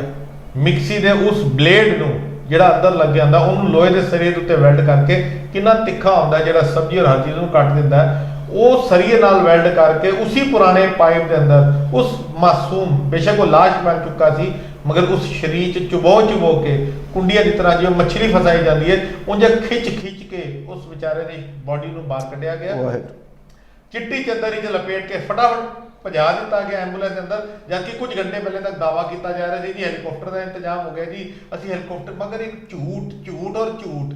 ਉਸ ਵਿਚਾਰੇ ਦੀ ਮੌਤ ਤੋਂ ਬਾਅਦ ਵੀ ਉਹਦੇ ਸਰੀਰ ਦੇ ਨਾਲ ਗੇਮ ਖੇਡੀ ਜਾ ਰਹੀ ਸੀ। ਔਰ ਜਿਹੜੀਆਂ ਫੋਟੋਆਂ ਸਾਡੇ ਤੱਕ ਆਈਆਂ ਤੁਹਾਡੀ ਸਕਰੀਨ ਦੇ ਉੱਤੇ ਵੀ ਹੈਗੀਆਂ ਨੇ, ਆਪਾਂ ਜ਼ਿਆਦਾ ਨਹੀਂ ਚਲਾ ਸਕਦੇ ਕਿਉਂਕਿ ਚੈਨਲਸ ਦੇ ਰੂਲਸ ਹੈਗੇ ਨੇ, ਮਗਰ ਉਹ ਫੋਟੋ ਤੁਹਾਡੀ ਸਕਰੀਨ ਦੇ ਉੱਤੇ, ਤੁਸੀਂ ਸੋਚੋ ਇਸ ਬੱਚੇ ਦੇ ਸਰੀਰ ਦੇ ਨਾਲ ਕਿੰਨੀ ਵਾਰ ਉਹ ਬਲੇਡ ਦੇ ਕਿਨਾਰੇ ਚੁਬੋ ਕੇ ਉਸ ਵਿਚਾਰੇ ਨੂੰ ਬਾਹਰ ਕੱਢਿਆ। ਇਹਦੇ ਵਿੱਚ ਮੈਂ ਇੱਕ ਚੀਜ਼ ਐਡ ਕਰ ਰਿਹਾ, ਉਹ ਜਿਹੜਾ ਹੈਲੀਕਾਪਟਰ ਮੰਗਾ ਕੇ ਰੱਖਿਆ ਸੀਗਾ ਜਿਹਨੂੰ ਇਹ ਐਮਰਜੈਂਸੀ ਐਂਬੂਲੈਂਸ ਕਹਿੰਦੇ ਆ, ਦਾਵਾ ਕੀਤਾ ਜਾ ਬਈ 에ਅਰ ਲਿਫਟ ਕੀਤਾ ਜਾਏਗਾ, ਕੱਢਣ ਤੋਂ ਬਾਅਦ ਉਸ 에ਅਰ ਲਿਫਟ ਨਹੀਂ ਕੀਤੀ ਗਈ ਉਹਦੀ, ਉਸ ਨੂੰ ਐਂਬੂਲੈਂਸ ਬਾਏ ਰੋਡ ਲੈ ਕੇ ਗਏ ਆ। ਜਦ ਕਿ ਉਦੋਂ ਹੱਲੇ ਇਹਨਾਂ ਨੇ ਦਾਵਾ ਇਹ ਕੀਤਾ ਸੀ ਪ੍ਰਸ਼ਾਸਨ ਨੇ, ਵੀ ਉਹਨਾਂ ਨੇ ਦੱਸਿਆ ਨਹੀਂ ਸੀਗਾ ਵੀ ਇਹ ਜਿੰਦਾ ਹੈਗਾ ਕਿ ਨਹੀਂ ਜਿੰਦਾ। ਲੇਕਿਨ ਜਦ ਉਹਦੀ ਮ੍ਰਿਤਕ ਦੇਹ ਨੂੰ ਜਦੋਂ PGI ਚੰਡੀਗੜ੍ਹ ਤੋਂ ਲਿਆਂਦਾ ਗਿਆ, ਉਹਨੂੰ ਹੈਲੀਕਾਪਟਰ 'ਚ ਲਿਆਂਦਾ ਗਿਆ। ਇਹਨਾਂ ਦੀ ਦੇਖੋ ਸਮਝਦਾਰੀ ਬਿਲਕੁਲ ਸਮਝਦਾਰੀ ਵੀ ਨਹੀਂ ਕਿ ਅਸੀਂ ਉਹਨਾਂ ਦੀ ਨਲਾਇਕੀ ਕਹਿ ਲਓ। ਨਲਾਇਕੀ ਕੰਮ ਉਹਨਾਂ ਦੀ ਕਿਆ ਪਲੈਨਿੰਗ ਹੈ ਪੂਰੀ ਦੁਨੀਆ ਨੂੰ ਬੇਵਕੂਫ ਬਣਾਉਣ ਦੀ। ਸੰਗਤ ਜੀ ਪੋਸਟਮਾਰਟਮ ਦੀ ਰਿਪੋਰਟ ਆ ਚੁੱਕੀ ਹੈ। ਪੋਸਟਮਾਰਟਮ ਦੀ ਰਿਪੋਰਟ ਕਹਿੰਦੀ ਹੈ ਕਿ ਤਕਰੀਬਨ 3 ਦਿਨ ਹੋ ਚੁੱਕੇ ਨੇ ਉਸ ਬੱਚੇ ਦੀ ਮੌਤ ਹੋਏ ਨੂੰ, ਔਰ ਬਕਾਇਦਾ ਉਹਦਾ ਸਰੀਰ ਗਲਣਾ ਸ਼ੁਰੂ ਹੋ ਗਿਆ ਸੀ, ਬਦਬੂ ਮਾਰ ਰਿਹਾ ਸੀ। ਉਹਦੇ ਬਾਵਜੂਦ ਵੀ ਲੱਖਾਂ ਕਰੋੜਾਂ ਲੋਕੀ ਜਿਹੜੇ ਉਸ ਵਿਚਾਰੇ ਦੀ ਛੋਟੀ ਜਿਹੀ ਫਤਿਹਵੀਰ ਦੀ ਜ਼ਿੰਦਗੀ ਦੇ ਨਾਲ ਜੁੜੇ ਸਨ, ਇਮੋਸ਼ਨਲ ਜੁੜੇ ਸਨ, ਉਹਨਾਂ ਦੀ ਭਾਵਨਾਵਾਂ ਨਾਲ ਕਿਵੇਂ ਖੇਡਿਆ ਗਿਆ। ਤੇ ਹੁਣ ਮੇਰਾ ਸਵਾਲ ਆਪਣੇ ਦੋਨੋਂ ਵੀਰਾਂ ਤੋਂ ਹੈ, ਮੈਂ ਤੁਹਾਡੇ ਤੋਂ ਸਵਾਲ ਕਰਾਂ, ਸਭ ਤੋਂ ਪਹਿਲਾਂ ਤੁਸੀਂ ਜਵਾਬ ਦੇਣਾ। ਹੁਣ ਪੰਜਾਬ ਦੀ ਜਨਤਾ ਨੂੰ ਕੀ ਕਰਨਾ ਚਾਹੀਦਾ ਸੀ, ਕਿਉਂਕਿ ਜਿਹੜੇ ਜੀ ਨੇ ਜਾਣਾ ਸੀ ਉਹ ਤੇ ਜਾ ਚੁੱਕਾ ਹੈ, ਮਗਰ ਹੁਣ ਇਹ ਪੰਜਾਬ ਦੀ ਜਿਹੜੀ ਜਨਤਾ ਹੈਗੀ ਹੈ, ਜਿਹੜੀ ਸਾਡੇ ਪ੍ਰੋਗਰਾਮ ਨੂੰ ਦੇਖ ਰਹੀ ਹੈ ਜਾਂ ਇਸ ਵੇਲੇ ਧਰਨੇ ਦੇ ਉੱਤੇ ਬੈਠੀ ਹੈ, ਪੀਜੀਆਈ ਹਸਪੀਟਲ ਦੇ ਬਾਹਰ ਧਰਨਾ ਪ੍ਰਦਰਸ਼ਨ ਕਰ ਰਹੀ ਹੈ, ਸਰਕਾਰ ਦੇ ਖਿਲਾਫ ਨਾਅਰੇ ਲੱਗ ਰਹੇ ਨੇ, ਉਹਨਾਂ ਦੇ ਜ਼ਮੀਰ ਕਦੋਂ ਜਾਗਣਗੇ ਤਾਂ ਕਿ ਕੱਲ ਨੂੰ ਉਹਨਾਂ ਦਾ ਬੱਚਾ ਇਹੋ ਜਿਹੇ ਕਿਸੇ ਹਾਲਾਤ ਵਿੱਚ ਨਾ ਫਸੇ? ਕੀ ਕਹੋਗੇ? ਮੈਂ ਜਸਵਿੰਦਰ ਜੀ, ਜਿਹੜੀ ਤੁਸੀਂ ਪਹਿਲੇ ਗੱਲ ਕੀਤੀ ਸੀ ਉਸ ਦੇ ਅੰਦਰ ਇੱਕ ਛੋਟੀ ਜਿਹੀ ਚੀਜ਼ ਐਡ ਕਰਨਾ ਚਾਹੁੰਦਾ। ਜ਼ਰੂਰ ਦੱਸੋ। ਗੱਲ ਤੁਸੀਂ ਦੇਖੋਗੇ ਜਿਹੜੀ ਤੁਸੀਂ ਕਹਿ ਰਹੇ ਸੀਗੇ ਕਿ ਇਹਦੇ ਅੰਦਰ ਕਿੰਨੀ ਕੁ ਵੱਡੀ ਨਾਲਾਇਕੀ ਹੈ। ਪਹਿਲਾਂ ਆਹ ਦੇਖੋ ਜੀ ਕਿ ਹੁਣ ਜਦੋਂ ਉਸ ਬੱਚੇ ਨੂੰ ਬਲੇਡ ਲਾ ਕੇ ਸਰੀਏ ਤੋਂ ਕੱਢਿਆ ਗਿਆ, ਉਹਦਾ ਰੀਜ਼ਨ ਕੀ ਆ? ਉਹਦਾ ਰੀਜ਼ਨ ਆਇਆ ਆ ਕਿ ਅਥਾਰਟੀਜ਼ ਵੱਲੋਂ ਆਇਆ ਕਿ ਬਹੁਤ ਡਰਾਮਾ ਹੋ ਚੁੱਕਾ, ਹੁਣ ਨਿਆਣਾ ਕੱਢੋ, ਕਿਸੇ ਤਰ੍ਹਾਂ ਵੀ ਕੱਢੋ। ਉਹਨਾਂ ਨੇ ਹੁਣ ਵੀ ਮਾਫ ਕਰਨਾ, ਅੰਦਰ ਨਿਆਣਾ ਸੀ, ਡਾਕਟਰਾਂ ਨੇ ਕਹਿਤਾ ਸੀ 3 ਦਿਨ ਤੋਂ ਬਾਅਦ ਬੱਚੇ ਨੇ ਰਹਿਣਾ ਨਹੀਂ। ਇਹ ਗੱਲ ਇਹਨਾਂ ਨੂੰ ਵੀ ਪਤਾ ਸੀਗਾ ਕਿ ਬੱਚਾ ਜਿਹੜਾ ਗੁਜ਼ਰ ਚੁੱਕਾ ਹੈ, ਬੇਵਕੂਫ ਬਣਾਇਆ ਜਾ ਰਿਹਾ ਸੀ ਬਣਾ ਰਿਹਾ ਸੀਗਾ। ਹੁਣ ਉਹਨਾਂ ਨੇ ਇਦਾਂ ਕਿਉਂ ਕੱਢਿਆ? ਉਹਦਾ ਇੱਕ ਰੀਜ਼ਨ ਸੀ ਕਿ ਦੇ ਨਿਊ ਕਿ ਦ ਬॉय ਹੈਡ ਡਾਈਡ। ਹੁਣ ਕੱਢਣਾ ਤੇ ਅਥਾਰਟੀਜ਼ ਨੇ ਕਹਿਤਾ ਇੰਨਾ ਟਾਈਮ ਲਾਈ ਜਾਂਦੇ ਯਾਰ, ਕਿਉਂਕਿ ਉਹ ਵੀ ਅੱਕ ਗਏ ਸੀਗੇ ਤੇ ਉਹਨਾਂ ਨੇ ਲੋਕਾਂ ਦਾ ਪ੍ਰੈਸ਼ਰ ਵੀ ਵੱਧ ਗਿਆ ਸੀ। ਪ੍ਰੈਸ਼ਰ ਵਧਣ ਤੋਂ ਬਾਅਦ ਉਹਨਾਂ ਨੇ ਆ ਜਿਹੜਾ ਕੰਮ ਸ਼ੁਰੂ ਕੀਤਾ। ਇਸ ਕਰਕੇ ਬਾਈ ਹੁੱਕ ਔਰ ਕਰੁੱਕ ਉਸ ਬੰਦੇ ਨੂੰ ਤੁਸੀਂ ਬੱਚੇ ਨੂੰ ਬਾਹਰ ਕੱਢਣਾ, ਤੇ ਇਸ ਕਰਕੇ ਇਹ ਕੱਢਿਆ ਗਿਆ। ਹੁਣ ਦੂਜੀ ਗੱਲ ਆ ਗਈ ਕਿ ਨਿਆਣੇ ਜਿਹੜੇ ਵੀ ਸਾਰੇ ਬੈਠੇ ਹੋ ਤੇ ਇਹ ਧਰਨੇ ਤੇ ਬੈਠੇ ਹੋ, ਗੁਰੂ ਮਹਾਰਾਜ ਉਹਨਾਂ ਨੂੰ ਸਲਾਮਤ ਰੱਖੇ। ਅਸੀਂ ਵੀ ਕੋਸ਼ਿਸ਼ ਕਰਾਂਗੇ ਜਾਣ ਦੀ, ਅਗਰ ਨਾ ਜਾ ਸਕੇ ਅਸੀਂ ਆਪ ਤੇ ਇੱਥੇ ਆਪਣਾ ਕੰਮ ਕਰਾਂਗੇ। ਮੇਨ ਗੱਲ ਬਸ ਆ ਕਿ ਇਹਨੂੰ ਭੁੱਲਣਾ ਨਹੀਂ ਚਾਹੀਦਾ ਜੋ ਵਾਪਰਿਆ ਆ, ਉਹ ਪਰਿਵਾਰ ਦੇ ਨਾਲ ਰਹਿਣਾ ਚਾਹੀਦਾ। ਤੇ ਸਾਰਿਆਂ ਤੋਂ ਪਹਿਲੀ ਗੱਲ ਕਿ ਪਰਿਵਾਰ ਨੂੰ ਵੀ ਹਿੰਮਤ ਕਰਕੇ ਗਾਹਾਂ ਆਉਣਾ ਚਾਹੀਦਾ। ਸਿਰਫ ਸਾਡੇ ਇੱਥੇ ਇਹੀ ਹੁੰਦਾ ਕਿ ਜਿਹੜਾ ਮੇਨ ਮੁੱਦਾ ਹੁੰਦਾ ਅਸੀਂ ਉੱਥੋਂ ਡਾਇਵਰਟ ਹੋ ਜਾਂਦੇ ਹਾਂ। ਜਸਪਾਲ ਅਰਾਂ ਦੇ ਜਦ ਤੱਕ ਪਰਿਵਾਰ ਨਾਲ ਸੀਗਾ ਤਾਂ ਤੱਕ ਦੀ ਐਜੀਟੇਸ਼ਨ ਬਹੁਤ ਪਿਆਰੀ ਚੱਲਦੀ ਸੀਗੀ। ਜਦੋਂ ਉਹ ਵੱਡ ਹੋਇਆ ਐਜੀਟੇਸ਼ਨ ਖਤਮ ਹੋ ਗਈ। ਹੁਣ ਇਹ ਮੰਗ ਜਿਹੜੇ ਜੀ ਨੇ ਜਾਣਾ ਉਹ ਤਾਂ ਚਲਾ ਗਿਆ, ਉਹ ਵਾਪਸ ਨਹੀਂ ਆ ਸਕਦਾ, ਮਗਰ ਘੱਟ ਤੋਂ ਘੱਟ ਕਿਸੇ ਹੋਰ ਦਾ ਬੱਚੇ ਨਾਲ ਆ ਚੀਜ਼ ਨਾ ਵਾਪਰੇ। ਇਸ ਕਰਕੇ ਅਸੀਂ ਪਰਿਵਾਰ ਦੇ ਨਾਲ ਵੀ ਹੱਥ ਜੋੜ ਕੇ ਬੇਨਤੀ ਕਰਨੇ ਆ, ਜਿੱਥੇ ਤੁਸੀਂ ਖੜੋਗੇ ਅਸੀਂ ਨਾਲ ਖੜਾਂਗੇ, ਜਿੱਦਾਂ ਵੀ ਸਾਡੇ ਬਣ ਚੁੱਕਿਆ ਅਸੀਂ ਸਹਾਇਤਾ ਕਰਨ ਨੂੰ ਤਿਆਰ ਹਾਂ। ਤੇ ਬਾਕੀ ਸੰਗਤ ਨੂੰ ਵੀ ਕਹਿੰਦੇ ਕਿ ਪਰਿਵਾਰ ਦਾ ਹੌਸਲਾ ਵਧਾਉਣ, ਉਹਨਾਂ ਨਾਲ ਖੜੇ ਹੋਣ, ਵਿਸ਼ਕ ਮੁਜ਼ਾਹਰੇ ਲਾਉਣੇ ਪੈਣ, ਵਿਸ਼ਕ ਧਰਨੇ ਦੇਣੇ ਪੈਣ। ਕਿਉਂਕਿ ਮੈਨੂੰ ਚੇਤਾ ਆ ਕਿ ਜਦੋਂ ਭਗਤ ਸਿੰਘ ਨੂੰ ਕਿਹਾ ਗਿਆ ਕਿ ਅਗਰ ਉਹਨੇ ਇੱਕ ਜਵਾਬ ਦਿੱਤਾ ਸੀ, ਜਿਹੜੀ ਸਰਕਾਰ ਗੂੰਗੀ ਤਾਂ ਬਹਿਰੀ ਹੋਏ, ਉਹਨੂੰ ਸੁਣਾਉਣ ਲਈ ਇੱਕ ਧਮਾਕੇ ਦੀ ਲੋੜ ਹੁੰਦੀ ਆ। ਅਸੀਂ ਹੁਣ ਆਪਣੇ ਹੱਥ 'ਚ ਕਾਨੂੰਨ ਲੈਣ ਦੀ ਗੱਲ ਨਹੀਂ ਕਰਦੇ, ਮਗਰ ਇਹਨਾਂ ਨੂੰ ਸੁਣਾਉਣ ਦੇ ਅੰਦਰ ਸਿਰਫ ਸੰਗਤ ਬਹੁਤ ਵੱਡੀ ਚੀਜ਼ ਹੈ। ਕਿਉਂਕਿ these politicians always believe in number. ਇਹ ਸੋਚਦੇ ਆ ਜਿਸ ਤਰ੍ਹਾਂ ਨੰਬਰ ਜ਼ਿਆਦਾ ਆ ਮੈਂ ਉਸ ਤਰ੍ਹਾਂ ਜਾਣਾ। ਤੇ ਅੱਜ ਦੀ ਡੇਟ ਦੇ ਅੰਦਰ ਸਾਨੂੰ ਇਕੱਠਿਆਂ ਹੋ ਕੇ ਇੱਕ ਥਾਂ ਤੇ ਖੜਨਾ ਪੈਣਾ, ਜਿੱਥੇ ਇਹ ਪੋਲੀਟੀਸ਼ੀਅਨ ਸਾਡੇ ਕੋਲੋਂ ਆ ਕੇ ਕਰਨ ਜੀ ਤੁਸੀਂ ਕੀ ਚਾਹੁੰਦੇ ਹੋ। ਅੱਜ ਤੱਕ ਅਸੀਂ ਉਹਨਾਂ ਨੂੰ ਪੁੱਛਦੇ ਰਹਿੰਦੇ ਕੀ ਕਰੋਗੇ, ਹੁਣ ਇਹਨਾਂ ਨੂੰ ਪੁੱਛਣਾ ਚਾਹੀਦਾ ਸਾਡੇ ਕੋਲ ਆ ਕੇ ਜੀ ਤੁਸੀਂ ਕੀ ਚਾਹੁੰਦੇ ਹੋ। ਇਹ ਤਾਂ ਹੀ ਪੋਸੀਬਲ ਹੋ ਜਾਏ ਕਿ ਅਸੀਂ ਆਪਣੀ ਚੇਤਨਾ ਜਗਾ ਲਈਏ, ਇਕੱਠੇ ਹੋ ਜਾਈਏ ਤੇ ਇਹਨਾਂ ਨੂੰ ਮੂੰਹ ਤੋੜ ਜਵਾਬ ਦਿੱਤਾ ਜੀ। ਹਰਮਿੰਦਰ ਸਿੰਘ ਜੀ, ਜੋ ਹਰ ਵਾਰੀ ਇਹ ਜਿਹੇ ਘਟਨਾਵਾਂ ਤੋਂ ਬਾਅਦ ਇੱਕ ਬੜੀ ਵਧੀਆ ਲਫ਼ਜ਼ ਸਰਕਾਰਾਂ ਵੱਲੋਂ ਇਸਤੇਮਾਲ ਕੀਤਾ ਜਾਂਦਾ ਜੀ, 2 ਲੱਖ ਦੇ ਦਿਆਂਗੇ, 5 ਲੱਖ ਦੇ ਦਿਆਂਗੇ, ਸਰਕਾਰੀ ਨੌਕਰੀ ਦੇ ਦਿਆਂਗੇ। ਇਸ ਮਸਲੇ ਦੇ ਅੰਦਰ ਵੀ ਸ਼ਾਇਦ ਹੁਣ ਤੱਕ ਜਦੋਂ ਅਸੀਂ ਰਿਕਾਰਡਿੰਗ ਕਰ ਰਹੇ ਹੈਗੇ ਆਪਾਂ ਬੈਠੇ ਆ, ਅਨਾਉਂਸਮੈਂਟ ਹੋ ਚੁੱਕੀ ਹੋਏਗੀ, ਕੱਲ ਸਵੇਰ ਤੱਕ ਹੋ ਜਾਏਗੀ, ਕਿਉਂਕਿ ਕੈਪਟਨ ਅਮਰਿੰਦਰ ਸਿੰਘ ਤੇ ਪੰਜਾਬ ਵਿੱਚ ਹੀ ਨਹੀਂ ਹੈਗੇ ਨੇ, ਬਾਹਰ ਛੁੱਟੀਆਂ ਮਨਾ ਰਹੇ ਨੇ। ਤੇ ਹਰਮਿੰਦਰ ਸਿੰਘ ਜੀ, ਕੀ ਇੱਕ ਪੰਜਾਬੀ ਗੁਰੂ ਪੀਰਾਂ ਦੀ ਧਰਤੀ ਹੋਵੇ, ਇੱਕ ਪੰਜਾਬੀ ਦੀ ਜਾਨ ਦੀ ਕੀਮਤ ਹੈ, ਇੱਕ ਪੰਜਾਬ ਦੇ ਬੱਚੇ ਦੀ ਜਾਨ ਦੀ ਕੀਮਤ। ਹਾਲਾਂਕਿ ਇਸ ਤੋਂ ਅਗਲਾ ਸਵਾਲ ਮੈਂ ਮੀਡੀਆ ਦੇ ਨਾਲ ਵੀ ਕਰਨਾ ਹੈਗਾ, ਮੀਡੀਆ ਦੇ ਉੱਤੇ ਅਸੀਂ ਸਵਾਲ ਪੁੱਛਾਂਗੇ ਆਪਣੇ ਦੋਨੋਂ ਭਰਾਵਾਂ ਤੋਂ। ਪੰਜਾਬੀ ਦੀ ਜਾਨ ਦੀ ਕੀਮਤ ਕੀ 5 ਲੱਖ ਜਾਂ 10 ਲੱਖ ਰੁਪਏ ਤੇ ਇੱਕ ਸਰਕਾਰੀ ਨੌਕਰੀ ਹੈ? ਵਾਹਿਗੁਰੂ ਕੀ ਕਹੋ? ਦੇਖੋ, ਬਿਲਕੁਲ ਕੋਈ ਵੀ ਕੀਮਤ ਜਾਂ ਕੋਈ ਵੀ ਕੰਪਨਸੇਸ਼ਨ ਜਿਹੜੀ ਹੈਗੀ ਹੈ ਕਿਸੇ ਦੀ ਜਾਨ ਦੀ ਕੀਮਤ ਤੋਂ ਵੱਧ ਨਹੀਂ ਹੋ ਸਕਦੀ। ਔਰ ਇੱਕ ਸਬਕ ਜ਼ਰੂਰ ਪ੍ਰਸ਼ਾਸਨ ਨੂੰ ਸਿਖਾਉਣਾ ਇਸ ਟਾਈਮ ਬਹੁਤ ਲਾਜ਼ਮੀ ਹੋ ਗਿਆ ਹੈਗਾ, ਕਿਉਂਕਿ ਜੇ ਪੰਜਾਬ ਦੇ ਲੋਕਾਂ ਨੇ ਇਹਨਾਂ ਨੂੰ ਸਬਕ ਨਹੀਂ ਸਿਖਾਇਆ ਪ੍ਰਸ਼ਾਸਨ ਨੂੰ ਤੇ ਇਹੋ ਜਿਹੀਆਂ ਜਿਹੜੇ ਇਨਸੀਡੈਂਟ ਹੈਗੇ ਆ ਉਹ ਬਾਰ-ਬਾਰ ਰਿਪੀਟ ਹੁੰਦੇ ਰਹਿਣਗੇ। ਅੱਜ ਲੋੜ ਹੈਗੀ ਹੈ ਕਿ ਸਾਰੇ ਪੰਜਾਬ ਦੇ ਲੋਕਾਂ ਨੂੰ ਇੱਕ ਕਾਲ ਹੋਣੀ ਚਾਹੀਦੀ ਹੈਗੀ ਕਿ ਇਹ ਫਲਾਣ ਤਰੀਕ ਨੂੰ ਫਲਾਣ ਜਗ੍ਹਾ ਇਕੱਠੇ ਹੋਣ, ਸੰਗਰੂਰ 'ਚ ਇਕੱਠੇ ਹੋਣ, ਜਿਹੜੀ ਜਗ੍ਹਾ ਦੇ ਉੱਤੇ ਇਹ ਘਟਨਾ ਹੋਈ ਹੈ ਭਗਵਾਨਪੁਰ ਦੇ ਪਿੰਡ ਦੇ ਵਿੱਚ, ਉੱਥੇ ਸਾਰੇ ਇਕੱਠੇ ਹੋਣ ਔਰ ਇੱਕ ਆਪਣੀ ਇੱਕ ਜੁਡੀਸ਼ੀਅਲ ਇਨਕੁਆਇਰੀ ਦੀ ਜਿਹੜੀ ਉਹ ਮੰਗ ਜ਼ਰੂਰ ਕਰਨ ਔਰ ਇੱਕ PIL ਜ਼ਰੂਰ ਪਾਈ ਜਾਏ ਸੁਪਰੀਮ ਕੋਰਟ ਦੇ ਵਿੱਚ, ਕਿਉਂਕਿ ਇਸ ਪੰਜਾਬ ਸਰਕਾਰ ਦੇ ਖਿਲਾਫ, ਕਿਉਂਕਿ ਇਹ ਸਟੇਟ ਵਰਸਸ ਪੀਪਲ ਹੈਗਾ। ਕਿਉਂਕਿ ਤੁਸੀਂ ਪੰਜਾਬ ਹਰਿਆਣਾ ਹਾਈ ਕੋਰਟ ਜਾਂ ਕਿਤੇ ਦੀ ਗੱਲ ਕਰੋਗੇ, ਉਹ ਪੰਜਾਬ ਸਰਕਾਰ ਦੇ ਉਹਦੇ 'ਚ ਹੀ ਚੱਲਦਾ ਹੈਗਾ ਸਾਰਾ ਸਿਸਟਮ। ਇੱਕ PIL ਸੁਪਰੀਮ ਕੋਰਟ ਦੇ ਵਿੱਚ ਪੰਜਾਬ ਦੇ ਲੋਕਾਂ ਵੱਲੋਂ ਜ਼ਰੂਰ ਪਾਈ ਜਾਏ। ਧਰਨੇ ਪ੍ਰਦਰਸ਼ਨ ਇੱਕ ਸਿੰਬੋਲਿਕ ਤੌਰ ਤੇ ਠੀਕ ਹੈਗਾ, ਲੇਕਿਨ ਧਰਨੇ ਪ੍ਰਦਰਸ਼ਨਾਂ ਦੇ ਨਾਲ ਕੋਈ ਸੋਲੂਸ਼ਨ ਨਹੀਂ ਨਿਕਲਦਾ ਹੈਗਾ ਉਹਦੇ ਵਿੱਚ, ਬਲਕਿ ਲੋਕੀ ਖੱਜਲ ਹੁੰਦੇ ਆ। ਅੱਗਿਓਂ ਦੀ ਜੇ ਫਾਇਰਿੰਗ ਹੋ ਜਾਏ ਤਾਂ ਜਾਨ ਮਾਲ ਦਾ ਨੁਕਸਾਨ ਵੀ ਹੁੰਦਾ। ਅਸੀਂ ਪਿੱਛੇ ਦੇਖਿਆ ਬਰਗਾੜੀ ਕਾਂਡ ਦੇ ਵੇਲੇ ਵੀ। ਤੇ ਇਹਦੀ ਜੁਡੀਸ਼ੀਅਲ ਇਨਕੁਆਇਰੀ ਜਿਹੜੀ ਹੈਗੀ ਉਹਦੇ ਵਾਸਤੇ ਪੰਜਾਬ ਦੇ ਲੋਕ ਇੱਕਮਤ ਹੋ ਕੇ PIL ਪਾਉਣ ਸੁਪਰੀਮ ਕੋਰਟ ਦੇ ਵਿੱਚ। ਤੇ ਦੂਸਰਾ, ਜਿੰਨੇ ਵੀ ਲੋਕ ਇਸ ਟਾਈਮ, ਮੈਂ ਸਮਝਦਾ ਪੂਰੇ ਪੰਜਾਬ ਦੇ ਹਰ ਪਿੰਡ ਦੇ ਵਿੱਚ ਸਾਰਿਆਂ ਨੂੰ ਇਸ ਇੰਸੀਡੈਂਟ ਦੇ ਬਾਰੇ ਪਤਾ ਹੈ। ਤੇ ਇਹ ਇਹੋ ਜਿਹਾ ਇੰਸੀਡੈਂਟ ਦੁਬਾਰਾ ਰਿਪੀਟ ਨਾ ਹੋਵੇ, ਉਹਦੇ ਵਾਸਤੇ ਜ਼ਰੂਰ ਹੈ ਲੋਕੀ ਆਪਣੇ ਆਪਣੇ ਪਿੰਡ ਦੀ ਜ਼ਿੰਮੇਵਾਰੀ ਲੈਣ। ਔਰ ਜਿੰਨੇ ਵੀ ਬੋਰਵੈਲ ਖੁੱਲ੍ਹੇ ਪਏ ਹੈਗੇ, ਅੱਜ ਵੀ ਮੈਂ ਦਾਅਵੇ ਨਾਲ ਕਹਿ ਸਕਦਾ ਹਜ਼ਾਰਾਂ ਬੋਰਵੈਲ ਜਿਹੜੇ ਹੈਗੇ ਇਹੋ ਜਿਹੇ ਹਰਿਆਣਾ, ਪੰਜਾਬ, ਰਾਜਸਥਾਨ ਦੇ ਵਿੱਚ ਖੁੱਲ੍ਹੇ ਪਏ, ਪੂਰੇ ਹਿੰਦੁਸਤਾਨ 'ਚ ਖੁੱਲ੍ਹੇ ਪਏ ਹੈਗੇ। ਤੇ ਘੱਟੋ ਘੱਟ ਜਿਹੜੇ ਜਿਨ੍ਹਾਂ ਲੋਕਾਂ ਨੂੰ ਇਹ ਫਤਿਹਵੀਰ ਦੀ ਇੰਸੀਡੈਂਟ ਬਾਰੇ ਨੌਲੇਜ ਹੈਗੀ ਆ, ਉਹ ਜ਼ਰੂਰ ਆਪਣੇ ਇਲਾਕੇ ਦੇ ਵਿੱਚ ਜਿੱਥੇ ਵੀ ਉਹ ਵਸ ਰਹੇ, ਜਿਹੜੇ ਪਿੰਡ 'ਚ ਉਹ ਰਹਿ ਰਹੇ ਆ, ਆਪਣੇ ਬੋਰਵੈਲ ਜ਼ਰੂਰ ਬੰਦ ਕਰਨ। ਕਿਉਂਕਿ ਮੈਂ ਅੱਜ ਦੇਖਿਆ ਸੀਗਾ ਜਦੋਂ ਸੰਸਕਾਰ ਤੋਂ ਬਾਅਦ ਜਿਹੜੇ ਘਰ ਵਾਲੇ ਔਰ ਜਿਹੜੇ ਪਿੰਡ ਦੇ ਲੋਕ ਆ ਰਹੇ ਸੀਗੇ ਤੇ ਸ਼ਮਸ਼ਾਨ ਘਾਟ ਦੇ ਬਾਹਰ ਹੀ ਇੱਕ ਬੋਰਵੈਲ ਖੁੱਲਿਆ ਪਿਆ ਸੀਗਾ। ਤੇ ਉਹ ਲੋਕਾਂ ਨੇ ਉਹ ਵੀ ਦਿਖਾਇਆ ਵੀ ਇਹ ਕਹਿੰਦੇ ਹੈਗੇ ਕਿ ਉਹ ਬੋਰਵੈਲ ਕਿਉਂ ਖੁੱਲਿਆ ਸੀ। ਪ੍ਰਸ਼ਾਸਨ ਉਹ ਸੀਗਾ ਵੀ ਉਹ ਇਹਨਾਂ ਦਾ ਮੰਡੀ ਬੋਰਡ ਦਾ ਸੀਗਾ, ਜਦੋਂ ਆੜਤੀਆਂ ਦੇ ਜਦੋਂ ਕਣਕ ਸੁੱਟਦੇ ਹੈਗੇ ਤੇ ਉੱਥੇ ਭਈਆਂ ਵਾਸਤੇ ਪਾਣੀ ਵਾਸਤੇ ਉਹਨਾਂ ਨੇ ਬੋਰਵੈਲ ਪੱਟਿਆ ਸੀਗਾ। ਉਹ ਸਰਕਾਰੀ ਬੋਰਵੈਲ ਵੀ ਖੁੱਲਿਆ ਪਿਆ ਹੈਗਾ। ਤੇ ਇਹ ਨਹੀਂ ਕਿ ਇਕੱਲੇ ਲੋਕਾਂ ਦੇ, ਸਰਕਾਰੀ ਬੋਰਵੈਲ ਵੀ ਖੁੱਲੇ ਹੋਏ ਆ। ਤੇ ਇਹ ਜ਼ਿੰਮੇਵਾਰੀ ਲੋਕ ਆਪਣੀ ਸਮਝਣ, ਪਿੰਡਾਂ ਦੇ ਸਰਪੰਚ ਜਿਹੜੇ ਹੈਗੇ ਆ ਉਹ ਆਪਣੇ ਆਪਣੇ ਪਿੰਡ ਦੀ ਜ਼ਿੰਮੇਵਾਰੀ ਲੈਣ, ਲੋਕ ਜ਼ਿੰਮੇਵਾਰੀ ਲੈਣ ਤੇ ਜਿਹੜੇ ਬੋਰਵੈਲ ਖੁੱਲੇ ਪਏ ਆ ਉਹਨਾਂ ਨੂੰ ਬੰਦ ਕਰਨ, ਤਾਂ ਕਿ ਕੋਈ ਫਤਿਹਵੀਰ ਦੁਬਾਰਾ ਇਸ ਹਾਲਾਤ ਦੇ ਵਿੱਚ ਨਾ ਪਹੁੰਚੇ ਜਿੱਥੇ ਉਹਨੂੰ ਸਿਸਕ ਕੇ ਮਰਨਾ ਪਏ। ਬਿਲਕੁਲ ਸੰਗਤ ਜੀ, ਜਿਸ ਤਰੀਕੇ ਦੇ ਨਾਲ ਹਰਮਿੰਦਰ ਸਿੰਘ ਨੇ, ਅਸੀਂ ਵੀ ਸਿੱਖ ਚੈਨਲ ਦੇ ਪਲੇਟਫਾਰਮ ਦੇ ਉੱਤੇ ਹੱਥ ਜੋੜ ਕੇ ਬੇਨਤੀ ਕਰਾਂਗੇ ਕਿ ਸੋਸ਼ਲ ਮੀਡੀਆ ਦੇ ਉੱਤੇ ਔਰ TV ਚੈਨਲ ਦੇ ਥਰੂ ਜਿਹੜਾ ਵਿਅਕਤੀ ਚਾਹੇ ਪੰਜਾਬ 'ਚ ਬੈਠਾ ਹੈ, ਪੰਜਾਬ ਦੇ ਇਲਾਵਾ ਪੂਰੇ ਹਿੰਦੁਸਤਾਨ ਵਿੱਚ ਜਿੱਥੇ ਕਿੱਥੇ ਵੀ ਬੈਠਾ, ਜਿਹੜੀ ਮਰਜ਼ੀ ਸਟੇਟ ਹੀ ਬੈਠਾ ਹੈ, ਅਗਰ ਉਹ ਕੋਈ ਖੁੱਲਾ ਬੋਰਵੈਲ ਦੇਖਦਾ ਹੈਗਾ ਤਾਂ ਉਹਦੇ ਉੱਤੇ ਘੱਟੋ ਘੱਟ ਇੱਕ ਪੱਥਰ ਜਾਂ ਮਿੱਟੀ ਦੀ ਇੱਕ ਬੋਰੀ ਘੱਟ ਲੈ ਕੇ ਉਹਨੂੰ ਢੱਕ ਦਿੱਤਾ ਜਾਏਗਾ। ਤੁਹਾਨੂੰ ਪ੍ਰੋਪਰ ਉਹਦਾ ਢੱਕਣ ਨਹੀਂ ਮਿਲਦਾ ਹੈਗਾ। 150 ਰੁਪਏ ਦਾ ਢੱਕਣ ਆਉਂਦਾ ਸਾਰਾ ਉਸ ਤੇ। ਲੇਕਿਨ ਜੇ ਅਗਰ ਜਿਹਨਾਂ ਨੂੰ ਨਹੀਂ ਸਮਝ ਆ, ਜਿਹੜਾ ਕਰਕੇ ਅਸੀਂ ਕੁਝ ਨਹੀਂ ਕਰ ਸਕਦੇ, ਮਿੱਟੀ ਦੀ ਇੱਕ ਬੋਰੀ ਹੈ, ਉਹਨੂੰ ਚੁੱਕ ਕੇ ਰੱਖ ਦੇਣ। ਮਾਫ ਕਰਨਾ, ਬੱਚਾ ਨਹੀਂ, ਕੋਈ ਜਾਨਵਰ ਦਾ ਬੱਚਾ ਕੋਈ ਕਤੂਰਾ ਗਿਲ ਸਕਦਾ, ਕੋਈ ਜਾਨਵਰ ਦੀ ਕਿਸੇ ਦੀ ਵੀ ਜ਼ਿੰਦਗੀ ਦੀ ਕੀਮਤ ਨੂੰ ਸਮਝਣਾ ਪਏਗਾ ਹਰ ਇੱਕ ਇਨਸਾਨ ਨੂੰ। ਤੇ ਹੁਣ ਅਸੀਂ ਇੱਕ ਹੋਰ ਬੜੇ ਵੱਡੇ ਮੁੱਦੇ ਦੇ ਉੱਤੇ ਗੱਲ ਕਰਨੀ ਹੈ, ਹਰਮਿੰਦਰ ਸਿੰਘ ਜੀ, ਮੀਡੀਆ ਦਾ ਰੋਲ। ਇਸ ਮੁੱਦੇ ਨੂੰ ਜਿਸ ਤਰੀਕੇ ਲਗਾਤਾਰ ਨੌਨ ਸਟਾਪ ਕੁਝ ਚੈਨਲਸ ਨੇ ਦਿਖਾਇਆ, ਬੇਸ਼ੱਕ ਨਾਲੇ ਨਾਲ ਡੇਰੇ ਨੂੰ ਵੀ ਪ੍ਰਮੋਟ ਕੀਤਾ ਗਿਆ, ਉਹਨਾਂ ਦੀ ਆਪਣੀ ਫਾਈਨੈਂਸ਼ੀਅਲ ਸੈਟਿੰਗ ਹੋਏਗੀ ਕਿ ਡੇਰੇ ਦਾ ਲੋਗੋ ਲਗਾ ਦਿੱਤਾ ਗਿਆ, ਡੇਰੇ ਦੀ ਵੈਬਸਾਈਟ ਦਿਖਾ ਦਿੱਤੀ ਗਈ, ਮਗਰ ਲਗਾਤਾਰ ਉਹਨਾਂ ਦਾ ਟੈਲੀਕਾਸਟ ਹੋਣਾ ਔਰ TRP ਦੀ ਦੌੜ ਕਿ ਸਾਡੇ ਇੰਨੇ ਹਜ਼ਾਰ, ਇੰਨੇ ਵਿਊ ਹੋ ਗਏ, ਇੰਨੇ ਲੱਖ ਵਿਊ ਹੋ ਗਏ, ਇੱਕ ਉਹ ਸਾਡੇ ਲਈ ਬੜੀ ਚਿੰਤਾ ਦਾ ਵਿਸ਼ਾ ਹੈ। ਔਰ ਸਭ ਤੋਂ ਵੱਡੀ ਗੱਲ, ਸੋ ਕਾਲਡ ਇੰਡੀਆ ਦੇ ਨਿਊਜ਼ ਚੈਨਲਾਂ ਦੇ ਅੰਦਰ ਚੋਂ ਕਿਸੇ ਵੱਡੇ ਚੈਨਲ ਨੇ, ਅੱਜ ਦੀ ਗੱਲ ਛੱਡ ਦਈਏ, ਮੌਤ ਹੋਣ ਤੋਂ ਬਾਅਦ ਪਹਿਲੇ 6 ਦਿਨਾਂ ਦੇ ਅੰਦਰ ਕਿਸੇ ਨੇ ਕਵਰੇਜ ਨਹੀਂ ਕੀਤੀ। ਕਿਉਂ?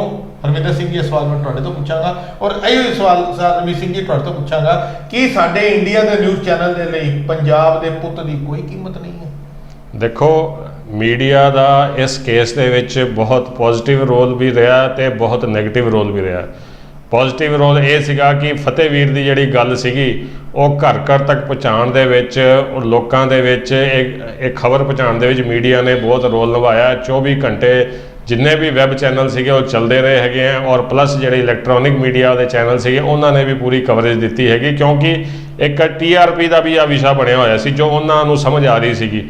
ਤੇ ਉਹ ਇਸ ਕਰਕੇ, ਕਿਉਂਕਿ ਹਰ ਇਨਸਾਨ ਜਿਹੜਾ ਫਤਿਹਵੀਰ ਦੇ ਬਾਰੇ ਜਾਣਨਾ ਚਾਹੁੰਦਾ ਸੀਗਾ ਕਿ ਉਹਦੇ ਹਾਲਾਤ ਬਾਰੇ, ਉਹਦੀ ਸਿਹਤ ਬਾਰੇ, ਇਸ ਕਰਕੇ ਹਰ ਬੰਦਾ ਬਾਰ-ਬਾਰ TV ਲਾ ਕੇ ਦੇਖ ਰਿਹਾ ਸੀਗਾ। ਤੇ ਮੀਡੀਆ ਵਾਲਿਆਂ ਨੂੰ ਇਹ TRP ਵਾਸਤੇ ਵੀ ਇਹ ਵਾਲਾ ਕੇਸ ਬੜਾ ਉਹਨੂੰ ਸੂਟ ਕਰ ਰਿਹਾ ਸੀ, ਜਿਹੜਾ ਕਿ ਇੱਕ ਉਹਨਾਂ ਦਾ ਪੱਖ ਹੁੰਦਾ। ਲੇਕਿਨ ਪੋਜ਼ਿਟਿਵ ਪੱਖ ਦੀ ਜੇ ਅਸੀਂ ਗੱਲ ਕਰੀਏ ਤਾਂ ਲੋਕਾਂ ਤੱਕ ਗੱਲ ਪਹੁੰਚ ਰਹੀ ਸੀ। ਇਹ ਸੀਗਾ ਪੰਜਾਬ ਦਾ ਮੀਡੀਆ ਤੇ ਪੰਜਾਬ ਦਾ ਸੋਸ਼ਲ ਮੀਡੀਆ ਚੈਨਲ। ਮੈਂ ਤੁਹਾਨੂੰ ਇੱਕ ਲਈ ਮਾਫੀ ਮੰਗ ਕੇ ਰੋਕਾਂਗਾ, ਸੰਗਤ ਜੀ ਇੱਕ ਗੱਲ ਨੋਟ ਕਰਨਾ ਔਰ ਇਹਨੂੰ ਕ੍ਰੋਸ ਜ਼ਰੂਰ ਕਰਨਾ ਤੁਸੀਂ। ਅਗਰ ਤੁਹਾਨੂੰ ਗਲਤ ਲੱਗੇ ਤੇ ਸਾਡੀ ਇਹ ਵੀਡੀਓ ਜਦੋਂ ਫੇਸਬੁੱਕ ਉੱਤੇ ਸ਼ੇਅਰ ਹੋਏਗੀ ਤੇ ਕਮੈਂਟ 'ਚ ਜਵਾਬ ਜ਼ਰੂਰ ਦੇਣਾ। ਹਰਵਿੰਦਰ ਸਿੰਘ ਜੀ ਤੇ ਅਮੀਤ ਸਿੰਘ ਜੀ ਜਿਹੜੇ ਵੀ ਵੈਬ ਚੈਨਲਸ ਦੇ ਉੱਤੇ ਲਾਈਵ ਚੱਲਿਆ ਜਾਂ ਲਾਈਵ ਸ਼ੇਅਰ ਹੋਇਆ, ਮਾਫੀ ਮੰਗ ਕੇ ਲਫ਼ਜ਼ ਕਵਾਂਗਾ, ਸਿਰਫ ਸਿੱਖਾਂ ਦੇ ਔਰ ਪੰਜਾਬੀਆਂ ਦੇ ਪੇਜ ਸਨ। ਕਿਸੇ ਇੰਡੀਅਨ ਨਿਊਜ਼ ਚੈਨਲ, ਕਿਸੇ ਹਿੰਦੂ ਪਾਰਟੀ ਦੇ ਪੇਜ, ਕਿਸੇ ਹੋਰ ਧਿਰ ਦੇ ਪੇਜ ਜਿਹੜੇ ਪੰਜਾਬੀਅਤ ਦੀ ਗੱਲਾਂ ਤੇ ਜ਼ਰੂਰ ਕਰਦੇ ਨੇ ਮਗਰ ਉਹ ਸਿੱਖ ਧਰਮ ਦੇ ਵੈਰੀ ਨੇ। ਮੈਂ ਸਾਰਿਆਂ ਦੀ ਗੱਲ ਕਰ ਰਿਹਾ, ਸਿੱਖੀ ਨਾਲ ਜੁੜੇ ਹੋਏ ਪੇਜਾਂ ਦੇ ਉੱਤੇ ਹੀ ਟੈਲੀਕਾਸਟ ਹੋਇਆ। ਅਗਰ ਇਹਦੇ ਇਲਾਵਾ ਹੋਰ ਜਿੰਨੇ ਵੀ ਹਜ਼ਾਰਾਂ ਲੱਖਾਂ ਦੀ ਗਿਣਤੀ ਦੇ ਅੰਦਰ ਪੇਜ ਹੈਗੇ ਨੇ, ਕਈ ਹੋਰ ਧਰਮਾਂ ਦੇ ਚੈਨਲ ਦੇ ਪੇਜ ਹੈਗੇ ਨੇ, ਮਗਰ ਮਾਫ ਕਰਨਾ ਕਿਸੇ ਵੀ ਇੱਕ ਪੇਜ ਨੇ ਇਨਸਾਨੀਅਤ ਦੇ ਨਾਤੇ ਵੀ ਇਸ ਲਾਈਵ ਨੂੰ, ਚਾਹੇ ਜਿਹੜੇ ਮਰਜ਼ੀ ਵੈਬ ਪੇਜ ਦਾ ਲਾਈਵ ਸੀ, ਕਿਸੇ ਨੇ ਸ਼ੇਅਰ ਬਿਲਕੁਲ ਨਹੀਂ ਕੀਤਾ, ਕੋਈ ਕਮੈਂਟ ਤੱਕ ਨਹੀਂ ਕੀਤਾ। ਇਹ ਵੀ ਸਾਨੂੰ ਸਮਝਣਾ ਪਏਗਾ ਕਿ ਸਾਡੇ ਦਰਦ ਨੂੰ, ਸਾਡੇ ਪੰਜਾਬੀਅਤ ਦੇ ਦਰਦ ਨੂੰ ਵੀ ਕਿਤੇ ਨਾ ਕਿਤੇ ਧਰਮ ਦੇ ਨਾਲ ਦੇਖਿਆ ਜਾਂਦਾ। ਇਹ ਵੀ ਸਾਡੇ ਲਈ ਬੜੀ ਚਿੰਤਾ ਦਾ ਵਿਸ਼ਾ ਹੈ ਜੀ। ਇਸ ਨੂੰ ਤੁਸੀਂ ਕੰਪੇਅਰ ਕਰੋ ਪ੍ਰਿੰਸ ਦੇ ਨਾਲ। ਜਦੋਂ ਪ੍ਰਿੰਸ ਡਿੱਗਿਆ ਸੀਗਾ ਹਰਿਆਣੇ ਦੇ ਵਿੱਚ, ਉਦੋਂ ਸਾਰਾ ਨੈਸ਼ਨਲ ਮੀਡੀਆ ਪੂਰਾ 24/7 ਉਹਦਾ ਸਟੇਟਸ ਦੱਸ ਰਿਹਾ ਸੀਗਾ।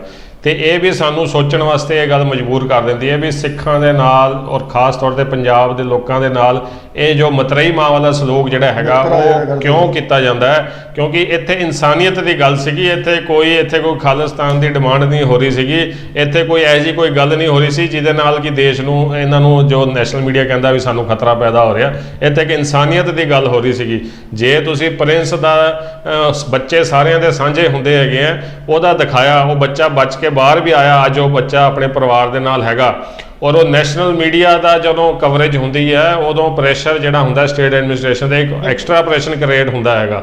ਲੇਕਿਨ ਇਸ ਫਤਿਹਵੀਰ ਵਾਲੇ ਕੇਸ 'ਚ ਅਸੀਂ ਦੇਖੀਏ ਤਾਂ ਨੈਸ਼ਨਲ ਮੀਡੀਆ ਨੇ ਇਸ ਨੂੰ ਬਿਲਕੁਲ ਕਵਰ ਨਹੀਂ ਕੀਤਾ। ਇੱਕ ਛੋਟੀ ਜੀ ਇੱਕ ਸਕਰੋਲ ਚੱਲ ਜਾਂਦੀ ਸੀਗੀ ਫਤਿਹਵੀਰ ਬਾਰੇ, ਉਹ ਵੀ ਕਦੇ ਉਹਨੂੰ ਕਦੇ ਚੈਨਲ ਦੇ ਉੱਤੇ ਚੱਲਿਆ, ਸਾਰਿਆਂ ਤੇ ਨਹੀਂ ਚੱਲਿਆ। ਔਰ ਉਸ ਨੂੰ ਅੱਜ ਦੀ ਡੇਟ ਦੇ ਵਿੱਚ ਕਵਰੇਜ ਨਹੀਂ ਮੰਨੀ ਜਾਂਦੀ। ਕਵਰੇਜ ਉਹ ਮੰਨੀ ਜਾਂਦੀ ਹੈ ਜਿਹਦਾ 24/7 ਉਹਦੀ ਕਵਰੇਜ ਹੋਵੇ, ਉਹ ਅੱਜ ਦੀ ਡੇਟ 'ਚ ਕਵਰੇਜ ਮੰਨੀ ਜਾਂਦੀ ਹੈ। ਜੋ ਵੈਬ ਚੈਨਲਸ ਨੇ ਆਪਣੀ ਜ਼ਿੰਮੇਵਾਰੀ ਨਿਭਾਈ, ਚਾਹੇ ਨੈਗੇਟਿਵ ਪੱਖ ਵੀ ਲੇਕਿਨ ਪੋਜ਼ਿਟਿਵ ਪੱਖ। ਹਾਂ, ਲੇਕਿਨ ਉਹਦੇ ਨਾਲ ਹੀ ਜਿਹੜਾ ਨੈਗੇਟਿਵ ਪੱਖ ਸੀਗਾ ਚੈਨਲਾਂ ਦਾ, ਭਾਵੇਂ ਉਹ ਪੰਜਾਬ ਦੇ ਚੈਨਲ ਸੀਗੇ ਇਲੈਕਟ੍ਰੋਨਿਕ ਮੀਡੀਆ ਵਾਲੇ, ਉਹ ਇਹ ਸੀਗਾ ਕਿ ਤੁਸੀਂ ਦਿਖਾ ਤਾਂ ਰਹੇ ਸੀਗੇ ਉੱਥੇ ਵੀ ਉਹ ਲੋਕੀ ਲੱਗੇ ਹੋਏ ਆ, ਤੁਸੀਂ ਲੋਕਾਂ ਦੇ ਵਿਊ ਲੈ ਰਹੇ ਸੀ, ਠੀਕ ਹੈ, ਲੇਕਿਨ ਤੁਹਾਨੂੰ ਆਪਣੀ ਜੇ ਮੀਡੀਆ ਦੀ ਜ਼ਿੰਮੇਵਾਰੀ ਜਿੱਥੇ ਉਹ ਨਹੀਂ ਨਿਭਾਈ, ਉਹ ਚੂਕ ਕਰ ਗਏ। ਤੁਹਾਨੂੰ DC ਨੂੰ ਬਾਰ-ਬਾਰ ਜਾ ਕੇ ਸਵਾਲ ਪੁੱਛਣਾ ਚਾਹੀਦਾ ਸੀਗਾ, ਡਾਕਟਰ ਦਾ ਇੰਟਰਵਿਊ ਲੈਣਾ ਚਾਹੀਦਾ ਸੀਗਾ, DC ਦਾ ਲੈਣਾ ਚਾਹੀਦਾ ਸੀਗਾ ਵੀ 24 ਘੰਟੇ ਹੋ ਗਏ ਆ, ਤੁਸੀਂ ਹਾਲੇ ਤੱਕ ਇੱਥੇ ਇਹਨਾਂ ਕੋਲ ਕਿਹੜੀ ਐਕਸਪਰਟੀਜ਼ ਹੈਗੀ ਹੈ ਡੇਰੇ ਵਾਲਿਆਂ ਕੋਲ ਜਿਨ੍ਹਾਂ ਨੂੰ ਤੁਸੀਂ ਅੱਗੇ ਲਾਇਆ ਹੋਇਆ ਹੈਗਾ। ਇਹਨਾਂ ਦੇ ਕੋਲ ਨਾ ਕੋਈ ਐਕਸਪੀਰੀਅੰਸ ਨਾ ਇਕਵਿਪਮੈਂਟ, ਤੁਸੀਂ ਇਹਨਾਂ ਨੂੰ ਅੱਗੇ ਕਿਉਂ ਲਾਇਆ ਹੋਇਆ? ਤੁਹਾਡੀ ਆਪਣੀ ਇਕਵਿਪਮੈਂਟ ਕੀਤੀ। ਇਹ ਸਾਰੇ ਬਣਦੇ ਜਿਹੜੇ ਵਾਜਬ ਸਵਾਲ ਸੀਗੇ, ਜਿਹੜੇ ਕੰਮ ਦੇ ਸਵਾਲ ਸੀਗੇ, ਉਹ ਮੀਡੀਆ ਨੇ DC ਦੇ ਨਾਲ ਨਹੀਂ ਕੀਤੇ, ਔਰ NDRF ਦੇ ਉੱਤੇ ਜਿਹੜਾ ਮੰਤਰਾਲੇ ਹੈਗਾ ਪੰਜਾਬ ਸਰਕਾਰ ਦਾ, ਉਹਨਾਂ ਨਾਲ ਨਹੀਂ ਕੀਤੇ। ਕੈਪਟਨ ਦੇ ਕੋਲ ਪਹਾੜੀਆਂ ਦੇ ਵਿੱਚ ਜਿਹੜਾ ਉੱਥੇ ਅਰੂਸਾ ਨੂੰ ਦੇ ਨਾਲ ਛੁੱਟੀਆਂ ਮਨਾ ਰਿਹਾ ਸੀਗਾ, ਉਸ ਕੈਪਟਨ ਦੇ ਕੋਲ ਮੀਡੀਆ ਨਹੀਂ ਗਈ ਪੁੱਛਣ ਵਾਸਤੇ ਵੀ ਸਰਦਾਰ ਜੀ ਉੱਥੇ ਫਤਿਹਵੀਰ ਉੱਥੇ ਖੂਹ 'ਚ ਡੁੱਬਿਆ ਪਿਆ ਤੇ ਤੁਸੀਂ ਇੱਥੇ ਰੰਗ ਰਲੀਆਂ ਮਨਾ ਰਹੇ ਹੈਗੇ ਹੋ। ਇਹ ਮੀਡੀਆ ਦਾ ਜ਼ਿੰਮੇਵਾਰੀ ਵਾਲਾ ਸਵਾਲ ਸੀਗੇ, ਵਾਜਬ ਸਵਾਲ ਸੀਗੇ। ਜੇ ਇਹ ਸਵਾਲ ਮੀਡੀਆ 24 ਘੰਟੇ ਦੇ ਅੰਦਰ ਪੁੱਛ ਲੈਂਦੀ ਤੇ ਅੱਜ ਜਿਹੜਾ ਉੱਥੇ ਪ੍ਰੈਸ਼ਰ ਕ੍ਰੀਏਟ ਹੋਣਾ ਸੀਗਾ, ਔਰ ਜਿਹੜੀ ਅਣਗਹਿਲੀਆਂ ਹੋ ਚੁੱਕੀਆਂ ਹੈਗੀਆਂ ਜਿਹਦੇ ਕਰਕੇ ਫਤਿਹਵੀਰ ਦੀ ਜਾਨ ਗਈ ਹੈਗੀ ਹੈ, ਉਹ ਜਾਨ ਨਾ ਜਾਂਦੀ, ਉਹ ਜਾਨ ਬਚ ਸਕਦੀ ਸੀ। ਮੀਡੀਆ ਨੂੰ ਵਾਜਬ ਸਵਾਲ ਪੁੱਛਣੇ ਚਾਹੀਦੇ ਆ, ਬਿਨਾਂ ਬੇਧੜਕ ਹੋ ਕੇ ਪੁੱਛਣਾ ਚਾਹੀਦਾ, ਉਹ ਨਿਰਪੱਖ ਹੋ ਕੇ ਪੁੱਛਣਾ ਚਾਹੀਦਾ। ਦਾਅਵੇ ਤਾਂ ਸਾਰੇ ਕਰਦੇ ਆ ਵੀ ਅਸੀਂ ਨਿਰਪੱਖ ਹਾਂ, ਲੇਕਿਨ ਕਿਤੇ ਨਾ ਕਿਤੇ ਜਿਹੜੇ ਚੈਨਲ ਹੈਗੇ ਆ, ਕੋਈ ਕਿਸੇ ਪਾਰਟੀ ਨੂੰ ਸਪੋਰਟ ਕਰ ਰਿਹਾ ਹੁੰਦਾ, ਕੋਈ ਕਿਸੇ ਡੇਰੇ ਨੂੰ ਸਪੋਰਟ ਕਰ ਰਿਹਾ ਹੁੰਦਾ, ਜਿਹਦਾ ਖਮਿਆਜਾ ਜਿਹੜਾ ਹੈਗਾ ਸਾਨੂੰ ਮਾਸੂਮ ਜਾਨਾਂ ਨੂੰ ਗਵਾ ਕੇ ਚੁਕਾਉਣਾ ਪੈਂਦਾ ਹੈਗਾ। ਬਿਲਕੁਲ ਸੰਗਤ ਜੀ, ਅੱਜ ਦੇ ਇਸ ਡਿਬੇਟ ਦਾ ਸਾਡਾ ਮਕਸਦ ਇਹ ਹੈਗਾ ਸੀ ਕਿ ਅਸੀਂ ਉਹ ਸਾਰੇ ਵਿਚਾਰ, ਉਹ ਸਾਰੇ ਪਹਿਲੂਆਂ ਦੇ ਉੱਤੇ ਗੱਲਬਾਤ ਕਰੀਏ ਜੋ ਕਿਤੇ ਨਾ ਕਿਤੇ ਇੱਕ ਨਾਰਾਜ਼ਗੀ ਦੇ ਦੌਰ ਦੇ ਅੰਦਰ, ਕਿਉਂਕਿ ਸੰਗਤਾਂ ਜਿਹੜੀਆਂ ਉੱਥੇ ਮੌਕੇ ਤੇ ਮੌਜੂਦ ਨੇ PGI ਹਸਪੀਟਲ ਦੇ ਬਾਹਰ ਜਾਂ ਸੰਗਰੂਰ ਉਸ ਪਰਿਵਾਰ ਦੇ ਘਰ ਦੇ ਕੋਲ, ਉਹ ਇਸ ਵੇਲੇ ਗੁੱਸੇ 'ਚ ਨੇ। ਉਹਨਾਂ ਤੱਕ ਇਹ ਚੀਜ਼ਾਂ ਪਹੁੰਚਣੀਆਂ ਬਹੁਤ ਜ਼ਰੂਰੀ ਨੇ, ਕਿਉਂਕਿ ਗੱਲ ਇੱਥੇ ਪੰਜਾਬ ਦੀ ਵੀ ਹੈ, ਪੰਜਾਬ ਦੀ ਇਨਸਾਨੀਅਤ ਦੀ ਵੀ ਹੈ। ਕਿ ਮੈਂ ਆਉਣਾ ਤੁਹਾਡੇ ਵੱਲ ਹੁਣ, ਕਿਉਂਕਿ ਅਸੀਂ ਆਪਣੇ ਪ੍ਰੋਗਰਾਮ ਨੂੰ ਸਮਾਪਤੀ ਵੱਲ ਲੈ ਕੇ ਜਾਣਾ ਹੈ, ਤੇ ਮੈਂ ਆਪਣੇ ਦੋਨਾਂ ਵੀਰਾਂ ਨੂੰ ਕਹਾਂਗਾ ਕਿ 2-2 ਮਿੰਟ ਦੇ ਵਿਚਕਾਰ ਆਪਣੇ ਵਿਚਾਰ ਜ਼ਰੂਰ ਕਰਨ, ਕਿਉਂਕਿ ਅਸੀਂ ਪ੍ਰੋਗਰਾਮ ਨੂੰ ਸਮਾਪਤੀ ਵੱਲ ਲੈ ਕੇ ਜਾਈਏ। ਕੀ ਕਹੋਗੇ ਸਭ ਤੋਂ ਆਖਿਰ ਵਿੱਚ? ਜਸਵਿੰਦਰ ਜੀ, ਜਿੱਦਾਂ ਹਰਮਿੰਦਰ ਜੀ ਨੇ ਕਿਹਾ, ਬਿਲਕੁਲ ਠੀਕ ਗੱਲ ਆ ਕਿ ਜਿਹੜੇ ਵਾਜਬ ਕੁਐਸਚਨ ਹੋਣੇ ਚਾਹੀਦੇ ਮੀਡੀਆ ਨੇ ਉਹ ਨਹੀਂ ਪੁੱਛੇ, ਬਲਕਿ ਉਹਨਾਂ ਨੇ ਇੱਕ 3 ਘੰਟੇ ਦਾ, 4 ਘੰਟੇ ਦਾ, ਸਾਰੇ ਦਿਨ ਦਾ ਇੱਕ, ਮੈਂ ਕਹਾਂਗਾ ਕਿ ਇੱਕ ਮੂਵੀ ਦਿਖਾਈ ਇਹਨਾਂ ਨੇ ਕਿ ਜੋ ਕੁਝ ਉੱਥੇ ਹੋ ਰਿਹਾ ਉੱਤੇ ਆ ਰਿਹਾ, ਜਿਵੇਂ ਜ਼ਿੰਮੇਵਾਰੀ ਵਾਲਾ ਕੰਮ ਸੀਗਾ ਉਹ ਨਹੀਂ ਕੀਤਾ ਗਿਆ। ਬਿਲਕੁਲ ਠੀਕ ਗੱਲ ਹੈ। ਇਹਦੇ ਅੰਦਰ ਇੱਕ ਗੱਲ ਹੋਰ ਬੜੀ ਸਮਝਣ ਵਾਲੀ ਚੀਜ਼ ਹੈ ਇਹਦੇ ਅੰਦਰ, ਇਹ ਸਮਝਣ ਵਾਲੀ ਚੀਜ਼ ਹੈ ਕਿ ਸਾਡੇ ਹਿੰਦੁਸਤਾਨ ਦੇ ਅੰਦਰ ਘੱਟ ਗਿਣਤੀਆਂ ਕਿਹਨੂੰ ਕਹੀਆਂ ਜਾਂਦੀਆਂ। ਫੋਰ ਐਗਜ਼ਾਮਪਲ ਜਿਹੜੇ ਮੁਸਲਮਾਨ ਹੋ ਗਏ, ਕ੍ਰਿਸਚਨਸ ਹੋ ਗਏ, ਸਿੱਖ ਹੋ ਗਏ। ਹੁਣ ਇਹਦੇ ਅੰਦਰ ਤੁਸੀਂ ਦੇਖੋ ਕਿ ਤਾਂ ਜਿਹੜੇ ਮੁਸਲਮਾਨ ਹੈ ਅੱਜ ਤੱਕ ਅਗਰ ਇਹੋ ਜਿਹਾ ਕੰਮ ਉੱਥੇ ਹੁੰਦਾ ਤਾਂ ਵੀ ਮੀਡੀਆ ਉਹਨੂੰ ਕਵਰ ਕਰ ਦਿੰਦੀ। ਉਹਦਾ ਇੱਕ ਰੀਜ਼ਨ ਸੀ। ਰੀਜ਼ਨ ਆ ਸੀਗਾ ਕਿਉਂਕਿ ਪੂਰੇ ਹਿੰਦੂ ਦੇ ਆਲੇ ਦੁਆਲੇ 24 ਮੁਲਕ ਜਿਹੜੇ ਮੁਸਲਮਾਨਾਂ ਦੇ ਆ, ਜਿਨ੍ਹਾਂ ਤੋਂ ਇਹਨਾਂ ਨੂੰ ਸਰਕਾਰ ਨੂੰ ਲੈਣ ਦੇਣ ਦੀ ਲੋੜ ਪੈਂਦੀ ਹੈ। ਇਸ ਕਰਕੇ ਉਹ ਡਰਦੇ ਆ ਕਿ ਅਸੀਂ ਮੁਸਲਮਾਨਾਂ ਦੇ ਮਗਰ ਕੋਈ ਗੱਲ ਕੀਤੀ ਤੇ ਉਹ ਜਿਹੜੇ ਮੁਲਕ ਹੈ ਉਹ ਸਾਡੇ ਨਾਲ ਕਿਤੇ ਔਖੇ ਨਾ ਹੋ ਜਾਣ। ਸੇਮ ਗੋਜ਼ ਵਿਦ ਕ੍ਰਿਸਚਨਸ, ਕਿਉਂਕਿ ਜਿਹੜੇ ਬਾਕੀ ਦੇ ਮੁਲਕ ਯੂਰਪ ਦੇ ਅੰਦਰ ਹੈਗੇ ਜਿਨ੍ਹਾਂ ਨਾਲ ਇਹਨਾਂ ਦੀ ਸਾਂਝਗੰਢ ਰਹਿੰਦੀ ਉਹ ਤੋਂ ਡਰਦੇ। ਗੱਲ ਰਹਿ ਗਈ ਸਿੱਖਾਂ ਦੀ, ਸਿੱਖਾਂ ਦਾ ਵਾਲੀ ਵਾਰਸ ਕੋਈ ਹੈ ਨਹੀਂ। ਇਸ ਕਰਕੇ ਦੇ ਡੋਂਟ ਕੰਸੀਡਰ ਈਵਨ ਵੀ ਐਗਜ਼ਿਸਟ ਔਰ ਨਾਟ। ਸਾਰਿਆਂ ਤੋਂ ਵੱਡਾ ਰੋਣਾ ਇਸ ਗੱਲ ਆ ਕਿ ਇੰਨੇ ਵੱਡੇ ਹਿੰਦੁਸਤਾਨ ਦੇ ਅੰਦਰ ਅਗਰ ਜਾਂ 2 ਜਾਂ 3 ਬੰਦੇ ਪਾਰਲੀਮੈਂਟ 'ਚ ਸਾਡਾ ਚੋਣ ਕਰਨਗੇ ਜਾਂ ਸਾਡੇ ਕੁਐਸਚਨਸ ਰੱਖਣਗੇ, ਔਰ ਜਿਨ੍ਹਾਂ ਨੂੰ ਆ ਹੀ ਨਹੀਂ ਪਤਾ ਕਿ ਕੁਐਸਚਨਸ ਹੈ ਕੀ, ਜਿਹੜੇ ਸਿਰਫ ਸੱਤਾ ਦੇ ਲਾਲਚ ਦੇ ਅੰਦਰ ਹੈਗੇ ਆ, ਉਹਨਾਂ ਨੂੰ ਆਦਮੀਆਂ ਨਾਲ ਕੁਝ ਨਹੀਂ, ਤੇ ਉਹਨਾਂ ਦੀ ਕੌਮਾਂ ਨੂੰ ਇਹੋ ਹਾਲ ਦੇਖਣਾ ਪਏਗਾ ਜੋ ਅੱਜ ਅਸੀਂ ਦੇਖ ਰਹੇ ਹੈਗੇ। ਨਹੀਂ ਤੇ ਇਹਦੇ 'ਚ ਕਿਹੜੀ ਕੋਸ਼ਿਸ਼ ਨਹੀਂ ਸੀਗੀ ਕਿ ਅੱਜ ਤੱਕ ਇੰਨੇ ਕੁ ਹੈਗੇ ਚੈਨਲ ਫਤਿਹ ਵੀਰਵਾਰ ਨਹੀਂ ਜਾ ਰਹੇ, ਮਗਰ ਕੌਣ ਕਿੱਥੇ ਛੁੱਟੀ ਮਨਾ ਰਿਹਾ। ਹੋਰ ਇਲੈਕਸ਼ਨਾਂ ਤੋਂ ਬਾਅਦ ਉਹਦੀ ਪ੍ਰਤੀਕਿਰਿਆ ਲੈ ਕੇ ਕਿ ਤੁਸੀਂ ਹੁਣ ਜਿੱਤ ਗਏ ਤੁਹਾਨੂੰ ਕੀ ਹੋਣਾ, ਉਹਦੇ ਵਿੱਚ ਸਾਰੇ ਮਗਨ ਆ। ਮਗਰ ਜਿੱਥੇ ਛੋਟਾ ਜਿਹਾ ਨਿਆਣਾ ਡਿੱਗਿਆ ਉਹਦੀ ਜਾਨ ਦੇ ਨਾਲ ਮੀਡੀਆ ਵਗੈਰਾ ਨੂੰ ਜਿਹੜੇ ਵੱਡੇ ਨਿਊਜ਼ ਚੈਨਲ ਕੋਈ ਮਤਲਬ ਹੀ ਨਹੀਂ। ਮੇ ਵੀ ਅਸੀਂ ਇਸ ਤਰ੍ਹਾਂ ਕਹਿ ਸਕਦੇ ਹਾਂ ਕਿ ਜੈਦ ਉਹਨਾਂ ਨੂੰ ਆਰਡਰ ਹੀ ਨਹੀਂ ਹੋਇਆ ਕਿ ਇਹ ਚੀਜ਼ ਤੁਸੀਂ ਉੱਤੇ ਦਿਖਾਈ ਹੈ। ਸੀਰੀਅਸ ਨਹੀਂ ਸੀ ਕਿ ਬਿਲਕੁਲ ਹੀ ਉਹਨਾਂ ਨੂੰ ਐਸਾ ਲੱਗਾ ਨਹੀਂ ਕਿ ਮਰ ਗਿਆ 2 ਦਿਨ ਬਾਅਦ ਦੇਖੀ ਜਾਏ TRP ਦੀ ਦੌੜ ਇਹ ਕਿ ਤੁਹਾਨੂੰ ਇਸ ਤੇ ਚੀਜ਼ ਦੇ ਦੇਖਣ ਦੀ ਕੋਈ ਲੋੜ ਨਹੀਂ ਹੈ। ਇਹਨਾਂ ਤੇ ਕਿੰਨਾ ਕੁ ਬੰਦਾ ਆ ਜਾਣਾ, ਛੋਟੀ ਜੀ ਕੌਮ ਹੈ, ਉਹਨਾਂ ਨੇ ਦੇਖਣੀ, ਬਾਕੀਆਂ ਨੂੰ ਕੀ ਲੈਣ ਦੇਣਾ। ਜਾਂ ਤੇ ਉੱਤੋਂ ਦੀ ਆਰਡਰ ਹੀ ਨਹੀਂ ਹੋਇਆ ਕਿ ਇਸ ਕੌਮ ਦੇ ਨਾਲ ਤੁਸੀਂ ਕੋਈ ਹਮਦਰਦੀ ਰੱਖਣੀ ਹੈ ਜਾਂ ਨਹੀਂ ਰੱਖਣੀ, ਕਿਉਂਕਿ all of them work under pressure and money. ਕੋਈ ਬੰਦਾ ਇੱਥੇ ਨਿਰਪੱਖ ਹੋ ਕੇ ਹੁਣ ਤੁਹਾਡਾ ਚੈਨਲ ਆ ਤੁਸੀਂ ਵੀ ਕਰ ਸਕਦੇ ਆ ਤੇ ਉਹ ਜੇ ਬਾਕੀ ਵੀ ਚੈਨਲ ਕਰ ਸਕਦੇ ਆ, ਮਗਰ ਦਰਦ ਹੋਣਾ ਚਾਹੀਦਾ। ਉਹ ਆਪਣੀ ਜ਼ਿੰਮੇਵਾਰੀ ਨੂੰ ਨਹੀਂ ਸਮਝਦੇ। ਹਿਊਮੈਨਿਟੀ ਦਰਦ ਹੋਣੀ ਠੀਕ ਹੋ ਕੇ ਜਾਂਦੇ ਆ ਤੇ ਹਰਮਿੰਦਰ ਸਿੰਘ। ਬਿਲਕੁਲ ਦੇਖੋ ਇਸ ਟਾਈਮ ਪਾਣੀ ਜਿਹੜਾ ਹੈਗਾ ਸਿਰ ਤੋਂ ਨਿਕਲਿਆ ਪਿਆ। ਪੰਜਾਬ ਦੇ ਲੋਕਾਂ ਨੂੰ ਧੜੇਬੰਦੀ ਤੋਂ, ਪਾਰਟੀਬਾਜ਼ੀ ਤੋਂ ਉੱਠਣਾ ਪੈਣਾ। ਕੋਈ ਵੀ ਪਾਰਟੀ ਹੋਵੇ ਭਾਵੇਂ ਉਹ ਪੰਜਾਬ ਪੱਖੀ ਨਹੀਂ ਹੈਗੀ ਹੈ। ਇਹਦਾ ਸਬੂਤ ਫਤਿਹਵੀਰ ਦੇ ਕੇਸ ਦੇ ਵਿੱਚ ਨਿਕਲ ਕੇ ਸਾਹਮਣੇ ਆਇਆ ਹੈਗਾ। ਸਾਨੂੰ ਲੋਕਾਂ ਨੂੰ ਜਿਹੜਾ ਹੈਗਾ ਬਿਲਕੁਲ ਨੌਨ ਪੋਲੀਟੀਕਲੀ ਹੋ ਕੇ ਜਿਹੜੇ ਪੰਜਾਬ ਦੇ ਮੁੱਦੇ ਹੈਗੇ ਉਹਨਾਂ ਦੇ ਉੱਤੇ ਸਾਨੂੰ ਸਿਰ ਜੋੜ ਕੇ ਉਹਨਾਂ ਵਾਸਤੇ ਪਹਿਰਾ ਦੇਣਾ ਚਾਹੀਦਾ। ਕੋਈ ਵੀ ਮੁੱਦਾ ਹੋਵੇ ਉੱਥੇ ਇੱਕ ਪੀਪਲ ਕਮਿਸ਼ਨ ਬਣਨਾ ਚਾਹੀਦਾ ਹੈਗਾ, ਜਿਹਨੂੰ ਕਿ ਜੁਡੀਸ਼ੀਅਲ ਇਨਕੁਆਇਰੀ ਦੀ ਔਰ PIL ਪਾ ਕੇ ਤੇ ਸਰਕਾਰ ਨੂੰ ਕਟਘਰੇ 'ਚ ਖੜਿਆ ਕਰਨ ਵਾਸਤੇ ਉੱਥੇ ਕੋਸ਼ਿਸ਼ ਕਰਨੀ ਚਾਹੀਦੀ ਹੈ। ਬਿਲਕੁਲ ਧੜੇਬੰਦੀ ਔਰ ਪਾਰਟੀਬਾਜ਼ੀ ਨੂੰ ਬਿਲਕੁਲ ਨੇੜੇ ਨਹੀਂ ਲੱਗਣ ਦੇਣਾ ਚਾਹੀਦਾ ਆਪਣੇ। ਜੇ ਅਸੀਂ ਵਾਕਈ ਇਹਨਾਂ ਦੇ ਨਾਲ ਜਿਹੜਾ ਕਾਨੂੰਨ ਦੇ ਦਾਇਰੇ 'ਚ ਰਹਿ ਕੇ ਜੇ ਅਸੀਂ ਸੰਘਰਸ਼ ਕਰਨਾ ਚਾਹੁੰਦੇ ਆ, ਕਿਉਂਕਿ ਤੁਸੀਂ ਸੜਕਾਂ ਦੇ ਧਰਨੇ ਲਾਓਗੇ ਔਰ ਉੱਥੇ ਸੜਕਾਂ ਜਾਮ ਕਰੋਗੇ, ਟ੍ਰੇਨਾਂ ਰੋਕੋਗੇ, ਆਪ ਵੀ ਪਰੇਸ਼ਾਨ ਹੋਗੇ, ਲੋਕਾਂ ਨੂੰ ਵੀ ਪਰੇਸ਼ਾਨ ਕਰੋਗੇ ਤੇ ਉਸ ਤੋਂ ਬਾਅਦ ਜਾਨ ਮਾਲ ਦਾ ਨੁਕਸਾਨ ਹੋਣ ਦਾ ਵੀ ਖਤਰਾ ਰਹਿੰਦਾ ਹੈਗਾ। ਔਰ ਇਹ ਚੀਜ਼ਾਂ ਜਿਹੜੇ ਪ੍ਰਸ਼ਾਸਨ ਹੈ ਖੁਸ਼ ਹੁੰਦਾ ਜਾਂ ਤੁਸੀਂ ਇਹੋ ਜਿਹੇ ਕੰਮ ਕਰਦੇ ਹੋ ਤਾਂ ਕਿ ਜਿਨ੍ਹਾਂ ਨੂੰ 2-4 ਨੂੰ ਗੋਲੀ ਮਾਰ ਕੇ ਉਹਨਾਂ ਨੇ ਮਾਰਨਾ ਹੁੰਦਾ ਫਿਰ ਉਹਨਾਂ ਦੇ ਪਰਿਵਾਰ ਨੂੰ 5-10 ਲੱਖ ਰੁਪਏ ਦੇ ਕੇ ਉਹ ਸ਼ਾਂਤ ਕਰਾ ਦਿੰਦੇ। ਗੱਲ ਜਿਹੜੀ ਗੱਲ ਪਿੱਛੇ ਧਰਨਾ ਚੱਲ ਰਿਹਾ ਹੁੰਦਾ ਉਹ ਗੱਲ ਉੱਥੇ ਦੀ ਉੱਥੇ ਰਹਿ ਜਾਂਦੀ ਹੈ। ਭਾਵੇਂ ਅਸੀਂ ਗੁਰੂ ਗ੍ਰੰਥ ਸਾਹਿਬ ਦੀ ਬੇਅਦਬੀ ਦਾ ਕੇਸ ਦੇਖ ਲਈਏ, ਉਹ ਗੱਲ ਉੱਥੇ ਦੀ ਉੱਥੇ ਖੜੀ ਹੈ। 2 ਸਿੰਘ ਸ਼ਹੀਦ ਹੋ ਗਏ ਆ, 4 ਸਾਲ ਹੋ ਗਏ ਹਾਲੇ ਤੱਕ ਕੁਝ ਨਹੀਂ ਨਿਕਲਿਆ। ਉਹੀ ਗੱਲ ਜਸਪਾਲ ਦੀ ਹੋਈ ਹੈਗੀ ਹੈ, ਉਹਦੀ ਬੋਡੀ ਹਾਲੇ ਤੱਕ ਨਹੀਂ ਮਿਲੀ, ਲੇਕਿਨ ਗੱਲ ਸਾਰੀ ਉੱਥੇ ਖਤਮ ਹੋ ਗਈ ਹੈਗੀ। ਕੋਈ ਜੁਡੀਸ਼ੀਅਲ ਇਨਕੁਆਇਰੀ ਨਹੀਂ ਹੋ ਰਹੀ। ਉਹ SHO ਉਹਦਾ ਵੀ ਪਰਿਵਾਰ ਸੀਗਾ ਨਰਿੰਦਰ ਸਿੰਘ ਦਾ, ਉਹਦਾ ਪਰਿਵਾਰ ਵੀ ਆਪਣੇ ਬੰਦਾ ਗਵਾ ਚੁੱਕਿਆ ਹੈਗਾ। ਜਿਹੜੇ SHO ਜਸਪਾਲ ਸਿੰਘ ਲੈ ਕੇ ਆਇਆ ਸੀਗਾ ਉਹਦਾ ਵੀ ਕੋਈ ਅਤਾ ਪਤਾ ਨਹੀਂ, ਉਹਨੂੰ ਕਿੰਨੇ ਗੋਲੀ ਮਾਰੀ ਉਹਦੀ ਵੱਖੀ ਦੇ ਅੰਦਰ। ਤੇ ਇਹ ਗੱਲਾਂ ਲੋਕਾਂ ਨੂੰ ਚੁੱਕਣੀਆਂ ਚਾਹੀਦੀਆਂ ਹੈਗੀਆਂ ਗੈਰ ਰਾਜਨੀਤਿਕ ਤੌਰ ਤੇ। ਜਿਵੇਂ ਹੀ ਮੁੱਦਾ ਰਾਜਨੀਤਿਕ ਹੁੰਦਾ ਉਵੇਂ ਹੀ ਗੱਲ ਜਿਹੜੀ ਹੈ ਖਤਮ ਹੋ ਜਾਂਦੀ ਹੈਗੀ। ਇਸ ਕਰਕੇ ਹੱਥ ਜੋੜ ਕੇ ਬੇਨਤੀ ਹੈ ਕਿ ਆਪਾਂ ਜਿਹੜੇ ਹੈਗੇ ਜੁਡੀਸ਼ੀਅਲ ਇਨਕੁਆਇਰੀ ਦੀ ਮੰਗ ਕਰੀਏ ਔਰ ਪੀਪਲ ਕਮਿਸ਼ਨ ਬਣਾਈਏ ਬਿਲਕੁਲ ਗੈਰ ਰਾਜਨੀਤਿਕ ਤੌਰ ਤੇ। ਬਹੁਤ ਬਹੁਤ ਧੰਨਵਾਦ ਸੰਗਤ ਜੀ। ਸਭ ਤੋਂ ਆਖਿਰ ਦੇ ਅੰਦਰ ਆਪਾਂ ਸਿੱਖ ਚੈਨਲ ਦਿੱਲੀ ਸਟੂਡੀਓ ਦੇ ਪਲੇਟਫਾਰਮ ਦੇ ਉੱਤੇ ਸੰਗਤਾਂ ਨੂੰ ਆਈਓ ਅਪੀਲ ਕਰਾਂਗੇ ਕਿ ਪੰਜਾਬੀਆਂ ਨੂੰ ਹੁਣ ਆਪਣੇ ਹੱਕਾਂ ਦੇ ਲਈ ਜਾਗਰੂਕ ਹੋਣਾ ਪਏਗਾ, ਕਿਉਂਕਿ ਇੱਕ ਸਵਾਲ ਜਿਹੜਾ ਪਿਛਲੇ ਕਈ ਸਾਲਾਂ ਤੋਂ ਲਫ਼ਜ਼ ਵਰਤਿਆ ਜਾਂਦਾ ਹੈ ਕਿ ਪੰਜਾਬ ਦੇ ਨੌਜਵਾਨ ਆਪਣੀ ਮਾਂ ਧਰਤੀ ਨੂੰ ਛੱਡ ਕੇ ਬਾਹਰ ਕਿਉਂ ਚਲੇ ਜਾਂਦੇ ਨੇ। ਸ਼ਾਇਦ ਉਹਦੀ ਸਭ ਤੋਂ ਵੱਡੀ ਵਜ੍ਹਾ ਇਹੋ ਜਿਹੇ ਕੇਸ ਨੇ ਜਦੋਂ ਦੇਖਦੇ ਨੇ ਕਿ ਇੱਥੇ ਇਨਸਾਨ ਦੀ ਕੋਈ ਕੀਮਤ ਨਹੀਂ ਹੈਗੀ ਹੈ। ਫਤਿਹਵੀਰ ਵਰਗੇ ਨਾ ਜਾਣੇ ਕਿੰਨੇ ਇਹ ਜਿਹੇ ਹੋਰ ਐਗਜ਼ਾਮਪਲਸ ਨੇ ਜਿਹੜੇ ਅਸੀਂ ਗਿਣਾਉਣ ਬੈਠੀਏ ਤਾਂ ਸਮਾਂ ਖਤਮ ਹੋ ਜਾਏਗਾ, ਮਗਰ ਗੱਲਾਂ ਨਹੀਂ ਮੁੱਕਣਗੀਆਂ। ਪੰਜਾਬ ਦੇ ਲੋਕਾਂ ਨੂੰ ਜਾਗਣਾ ਪਏਗਾ, ਕਿਉਂਕਿ ਇਹ ਮਸਲਾ ਇੱਕ ਧਰਮ ਦਾ ਨਹੀਂ ਹੈਗਾ, ਇੱਕ ਸੰਪਰਦਾ ਦਾ ਨਹੀਂ ਹੈਗਾ, ਇੱਕ ਜਾਤ ਦਾ ਨਹੀਂ ਹੈਗਾ।